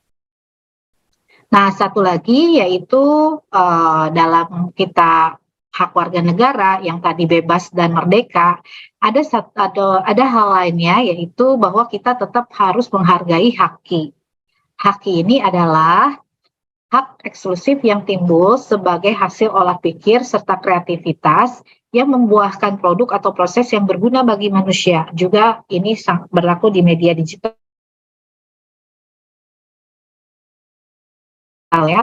Melanggar haki. Nah, ini adik-adik perlu tahu dari sekarang karena kan mungkin dari tugas sekolah juga ya udah banyak harus membuat konten ya sebagai syarat untuk memperoleh nilai, atau juga memang ada yang berniat untuk jadi konten kreator cita-citanya, karena sekarang udah bukan hal yang mustahil ya memiliki penghasilan dari karya-karya digital. Nah, ini ada 3 hal, yaitu penciplakan, artinya tidak menggunakan karya orang lain di dalam karya kita kecuali dengan izin. Kedua, duplikasi, melipat gandakan karya orang lain dan kita mengambil keuntungan. Lalu yang ketiga, distribusi tanpa izin, menyimpan karya-karya orang lain di kanal-kanal kita lalu dijual dan di streaming untuk mendapatkan uang. Nah, ini adalah hal-hal yang kita perlu hindari karena ini sama dengan melanggar hak asasi ekonomi orang lain. Jadi saya simpulkan dari semua hak yang kita tahu dari dalam budaya bermedia digital, kita perlu tahu bahwa dunia digital adalah dunia kita sekarang ini. Jadi dunia digital atau dunia maya itu bukan dunia awang-awang. Ya mungkin mainnya di awang-awang, tapi kitanya sendiri nyata ya. Jadi mari mengisinya dan menjadikannya sebagai ruang yang berbudaya, tempat kita belajar dan berinteraksi, tempat anak-anak kita bertumbuh kembang, sekaligus tempat di mana kita sebagai bangsa hadir dengan martabat. Yuk, adik-adik juga bisa belajar hal yang lain dari modul budaya bermedia digital yang bisa diunduh di Literasi Digital ID. Demikian dari saya. Terima kasih buat perhatiannya. Saya kembalikan lagi ke Kak Putih. Oke, terima kasih kembali Ibu Hani ya sudah memberikan pengenalannya kepada budaya digital itu bagaimana. Oke, itu dia ketiga pembicara kita untuk sore hari ini, dan pastinya udah banyak banget nih netizen asik Indonesia yang bertanya. Untuk itu langsung saja kita menuju sesi selanjutnya adalah sesi tanya jawab. Saya akan membacakan 3 pertanyaan ya untuk hari ini ya. Kita sekarang menuju ke pertanyaan pertama terlebih dahulu. Ya, oke. Pertanyaan pertama ini datang dari Kak Andi Firmansyah ya, buat Bapak Tuahta. Banyak anak-anak yang harus melakukan kewajibannya, salah satunya yaitu mengerjakan PR. Oleh karena banyak orang tua juga seringkali memberikan iming-iming untuk memperbolehkan mainkan gadget. Nah, dari hal tersebut dapat dikatakan anak sudah kecanduan gadget. Lalu bagaimana cara meminimalisir atau memitigasi dampak negatif penggunaan gadget terhadap perilaku si anak, dan umur berapakah idealnya anak dapat diberikan kebebasan untuk memiliki atau menggunakan gadget secara mandiri. Oke, ini dari orang tua murid nih sepertinya. Boleh Bapak Tuata dibantu dijemput kan jadinya dijawab ya. Oke. Meminimalisir ya penggunaan gadget buat peserta didik ya untuk belajar ya. Jadi tentunya Untuk di era sekarang sih, kalau kita melarang, lebih baik jangan ya, tapi kita bisa memantau aktivitas anak-anak melalui gadgetnya gitu. Jadi sekarang itu kan udah ada banyak sekali teknologi atau aplikasi-aplikasi, kita bisa memantau kegiatan anak di gadget tersebut gitu. Nah, dari kita memantau, kita bisa melihat aktivitasnya anak-anak tersebut di gadgetnya, lalu kita bisa lakukan manajemen waktu saat mereka menggunakannya. Jadi saat kita memantau itu pasti kita kan dapat report apa aja yang mereka buka, apa aja yang mereka lakukan. Nah, setelah itu kita lakukan manajemen di jam berapa aja mereka mengakses, terus apa aja yang bisa mereka akses gitu. Dan ada juga fitur-fitur yang bisa kita lakukan pelarangan atau aplikasi tersebut tidak boleh running di handphonenya, itu bisa gitu. Itu ada fiturnya gitu. Jadi itu bisa kita pantau secara rutin ya, terus menerus dari orang tua. Kalau untuk berapa usianya sih lebih baik saat anak-anak tersebut sudah membutuhkan gadget itu untuk mencari informasi untuk menambah pengetahuannya. Biasanya kan untuk SD pun di kelas 5 atau kelas 6 itu mereka sudah sudah bisa mencari informasi tentang tugas-tugasnya melalui media sosial ataupun dari gadget tersebut gitu. Jadi si anak ini juga tidak ketinggalan dalam pengetahuan, terus dia menerapkan pengetahuannya dalam perkembangan teknologinya dan diimplementasikannya sendiri ke dalam pekerjaan di sekolahnya gitu. Jadi sebaiknya tidak ada larangan yang terlalu terlalu luar biasa ya, tapi kita dari orang tua lebih memantaunya lebih baik lagi gitu. Ya, baik. Jadi memang balik lagi gitu kan ya, ke orang tuanya juga kita harus selalu mendampingi gitu. Walaupun anak udah punya sendiri gadget, tapi kita selalu ada di sampingnya gitu ya, memantau gitu ya Pak ya. Dan benar juga mungkin jangan sampai jangan sampai terlalu, mungkin dilarang, mungkin dibikin aja kali ya perjanjiannya gitu ya, untuk waktu-waktu memakai gadget, dan itu dia asal tujuannya memang untuk belajar bukan main game gitu kan ya. Oke, baik, terima kasih, semoga membantu ya jawabannya tadi.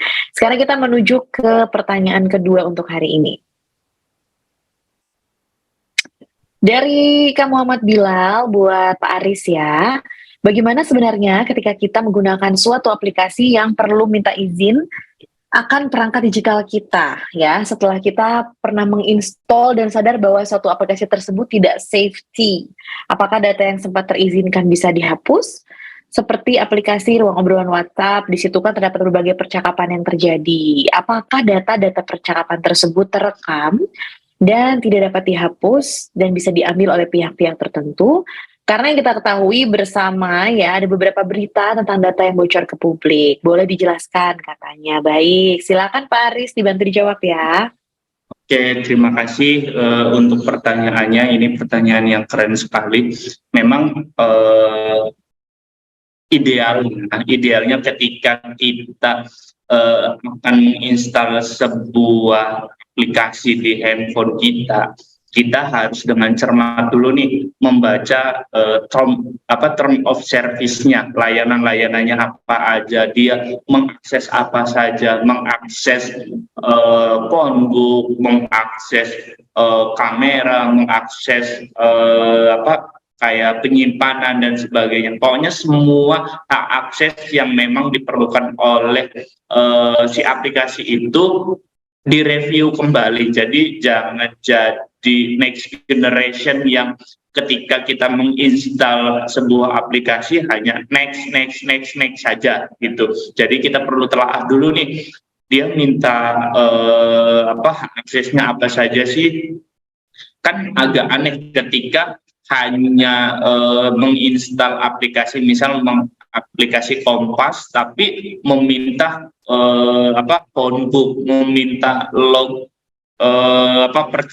log panggilan, meminta untuk di penyimpanannya kita. Nah, ini kayaknya agak aneh. Nah, hal-hal seperti itu harus ditelaah dan dikaji ulang. Apakah memang kebutuhan dari aplikasi Kompas itu apakah benar sih dia pengen mengakses ke phonebooknya kita, fungsinya untuk apa gitu. Nah, ini yang kita harus bisa berpikir kritis untuk ketika menginstal terhadap sesuatu. Nah, pertanyaannya, ketika kita sudah terlanjur kayak gimana? Ya, kalau sudah terlanjur, silahkan di-uninstall untuk aplikasinya. Terus kalau ternyata masih ada services yang berjalan di belakang layar yang tidak akan bisa terhapus servisnya kayak gimana, ya jalan satu-satunya ya reset handphone. Kalau saya sih ketika ada hal yang tidak sreg dengan saya dan ternyata memang itu kaitannya dengan privasi data kita, lebih baik di backup dulu datanya, kemudian handphonenya direset ulang ke setelan pabrik. Seperti itu sih Kak Putih. Terima kasih. Oke, jadi langkah terakhir kalau misalnya udah kepepet gitu ya Pak Aris ya, di reset aja ke setelan pabrik, alias kayak kalau kita baru beli HP ya, benar-benar nggak ada data. Betul sekali. Yang bisa di recall gitu, yang bisa dipanggil kembali gitu ya. Iya, betul. Baik. Oke, terima kasih Pak Aris ya bantuan jawabannya. Oke, terima kasih sudah bertanya. Sekarang kita masih punya satu pertanyaan lagi terakhir, boleh langsung menuju ke pertanyaan ketiga untuk hari ini. Dari Kak Hermansyah, ya buat Ibu Hani tentunya. Adakah tips dan trik dari Ibu untuk para konten creator agar bisa lebih membawa budaya bangsa Indonesia dalam kontennya, namun tidak terkesan kampungan ya, atau kebarat-baratan? Karena pada saat ini ada beberapa konten creator yang berusaha mencoba membuat konten dengan identitasnya masing-masing, namun ada beberapa di kolom komentar yang tidak mengindahkan konten tersebut, yang dimana malah mengomentari dengan hal-hal yang negatif. Bagaimana pandangan Ibu terhadap hal tersebut? Oke, ini bagus juga nih, Bu Hani, boleh tolong dibantu dijawab ya? Iya, terima kasih. Wah, pertanyaannya sangat keren. Bagaimana ya caranya membawa budaya kita menjadi dibawa ke media digital dan tidak kampungan. Ya, sebenarnya tetap ya, kita membuat apapun harus juga belajar dari apa yang udah ada saat ini. Jadi dari entah itu dari konten kreator luar negeri atau misalnya dari barat, dari timur, kita bisa pelajari. Karena dari sana kita bisa melihat itu kenapa orang itu bisa membuat hal yang bagus, dan sementara kita sendiri punya konten yang bisa dibawakan sebagus itu. Jadi tetap nyontek itu nggak apa-apa selama kita masih punya karya orisinil yang kita bawa. Nyontek mungkin nyontek metodenya ya, bukan nyontek isinya gitu. Jadi seperti itu. Nah, lalu kalau misalnya sudah membuat dengan ya biasa ya namanya karya amatir mungkin ya, dibuat dengan akun-akun pribadi, itu sebenarnya media latihan juga. Jadi kalau misalnya memang ada yang kritik, wah kurang bagus, norak, kampungan banget sih gitu aja diposting misalnya. Ya nggak apa-apa, itu adalah bagian dari pemicu semangat, jangan dianggap sebagai hujatan. Selama memang kontennya itu yang tadi bernilai Pancasila dan Bhinneka Tunggal Ika ya, artinya tidak melanggar yang dua hak tadi ya, sampai mengganggu ketertiban, mengganggu stabilitas nasional, sebenarnya kita memang memiliki hak kok untuk berekspresi. Jadi jadikanlah masukan-masukan atau komen-komen ngetopnya haters kali ya, itu sebagai pemicu kita melakukan yang lebih baik lagi. Kita memang nggak melakukan untuk haters kita, untuk pembenci kita, tetapi ketika ada satu hal negatif yang kita terima, namun kita meresponnya dengan positif, disitulah kita akan punya hal yang lebih baik dibanding orang-orang yang cuma komen aja gitu. Itu sih dari saya. Terima kasih Kak Putih. Oke, terima kasih Bu Hani. Ya, setuju banget. Jadi jangan lupa tadi ya, kalau misalnya melihat ada inspirasi dari luar atau dalam gitu, jangan lupa dimodifikasi ya tadi ya. Jangan cuma dicontek doang gitu kan, tapi kita kasih juga kira-kira modifikasinya apa gitu. Dan semoga kritik-kritik yang negatif malah membangun begitu kan. Oke, itu dia jawabannya dari ketiga narasumber kita. Terima kasih untuk para penanya juga hari ini. Ya luar biasa dan pastinya semoga pertanyaan-pertanyaan tadi bisa mewakili ya kebanyakan pertanyaan yang ada untuk sore hari ini. Terima kasih juga para narasumber yang sudah menjawab. Tapi karena sekarang kita sudah sampai di penghujung acara nih, saya ingin mengundang kembali ketiga narasumber kita untuk memberikan closing statement-nya. Baik, saya panggilkan lagi Pak Tuata, Pak Aris, dan juga Ibu Hani untuk memberikan closing statement-nya. Dimulai dari Pak Tuata dulu, silakan. Oke. Closing statement-nya, apapun perangkat yang kita gunakan, perangkat lunak dan perangkat kerasnya, hardware dan software ya, tentunya kita harus pelajari lebih dulu ya, biar kita cakap dan kita bisa implementasikan di kehidupan kita sehari-hari dengan baik. Oke, jadi benar-benar harus kita pahami, kita pegang dulu gitu kan ya, kira-kira gimana nih aplikasinya segala macam gitu ya. Baik, semoga makin banyak juga ya yang cakap di dunia digital nih setelah ikutan literasi kita. Baik, terima kasih Pak Aris, boleh langsung. Oke, untuk closing statement saya, banyak yang DM ke saya bahwa apakah perkembangan AI ini akan menggantikan peran guru dan peran siswa. Ada hal yang tidak akan atau belum sampai saat ini, yaitu bagaimana guru bisa mengajarkan tentang adab kita sebagai manusia dengan adat-adat ketimuran. Itu yang belum bisa dilakukan oleh AI. Jadi di sini guru jangan pernah khawatir untuk pekerjaannya akan digantikan oleh AI, karena masih banyak ruang-ruang yang belum bisa tergantikan oleh AI. Seperti itu. Terima kasih. Ya, baik, terima kasih Pak Aris. Mungkin juga memang banyak kekhawatiran muncul gitu ya, tapi tenang. Sudah dijawab, semoga bisa lebih dimengerti lagi. Dan sekarang kita menuju ke Ibu Hani, silakan. Iya, terima kasih. Jadi seperti yang tadi saya sampaikan, mari kita bebas berekspresi, namun tetap menjaga hak-hak atau reputasi orang lain, dan menjaga keamanan nasional atau ketertiban masyarakat atau kesehatan atau moral publik. Itu Mbak Putri. Oke, baik ya. Semoga semuanya bisa terjaga agar lebih enak lagi ya nanti berinteraksi di dunia digitalnya gitu ya. Baik, terima kasih untuk ketiga narasumber yang sudah memberikan closing statement-nya untuk sore hari ini. Dan pastinya karena sudah di akhir acara, sebelumnya saya juga ingin memberikan saja nih untuk tema kita teknologi untuk mendukung proses belajar mengajar ya dari sore ini. Ini di SMPN 16 Depok ya. Ya. Baik, dari mulai pilar pertama atau aspek pertama cakap digital ya, pasti tadi kita sudah tahu juga nih ada latar belakangnya tentang cakap digital.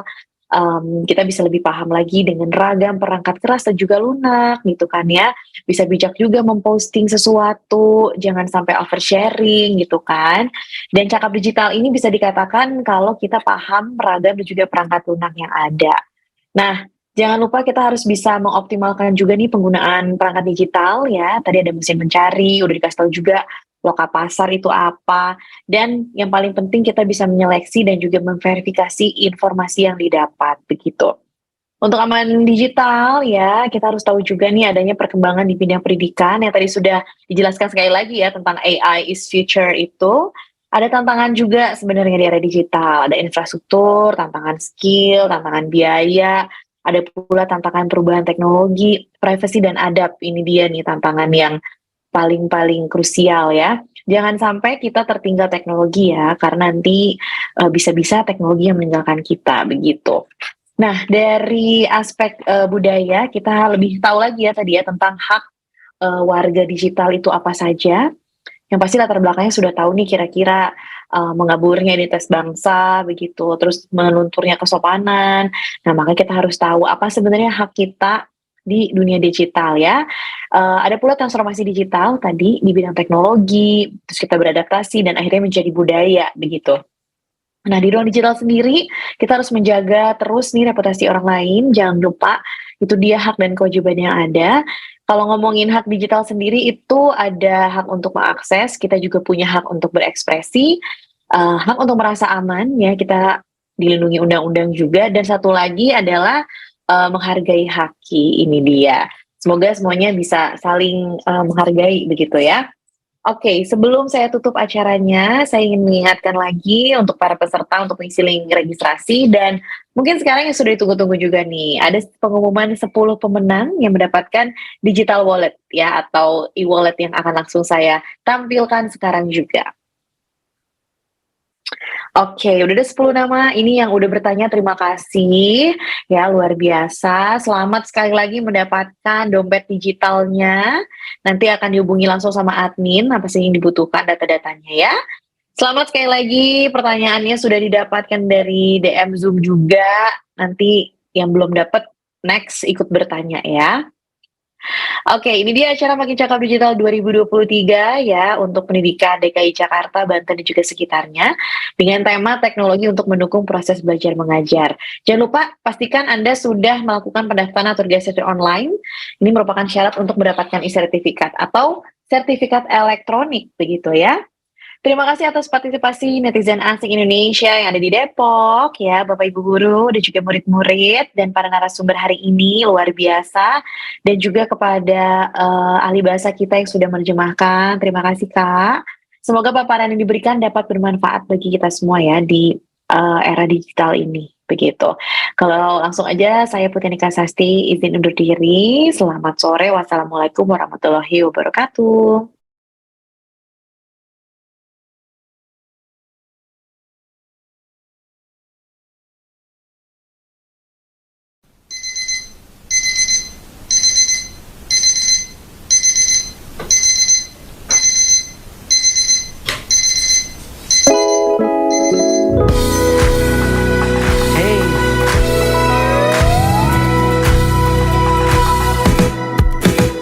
Hari ini, mulai hari ini, jangan lepas kesempatan di depan mata. Bebas mencari yang jadi inspirasi, bebas mencipta apa yang disuka. Telusuri, terus telusuri, bacakan tanda tanya dalam sanubari. Oh, temukan kuncimu tanpa ragu lagi. Masa depanmu penuh warna-warni. Di dunia maya, kita semua punya cerita. Di dunia maya, kita semua bisa berkarya. Selama dunia masih berputar, Selama hati masih berdebar, semakin cakap kita beri yang terbaik untuk dunia. Jangan lagi, oh janganlah lagi, tampilkan yang berbeda dengan jati diri. tiada lagi perundungan tak henti. Mari berlari bersama menggapai mimpi. Di dunia maya, kita semua punya cerita.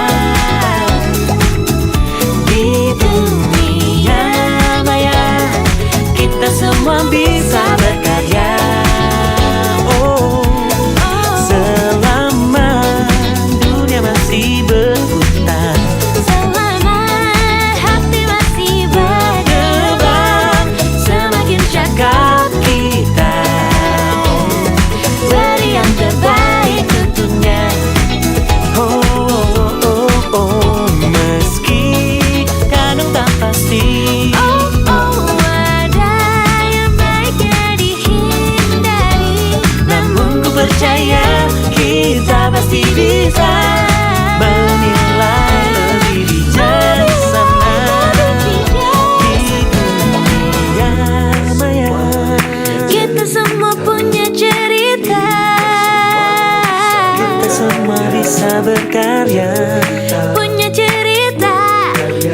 berkarya di dunia maya. Di dunia maya kita semua punya cerita.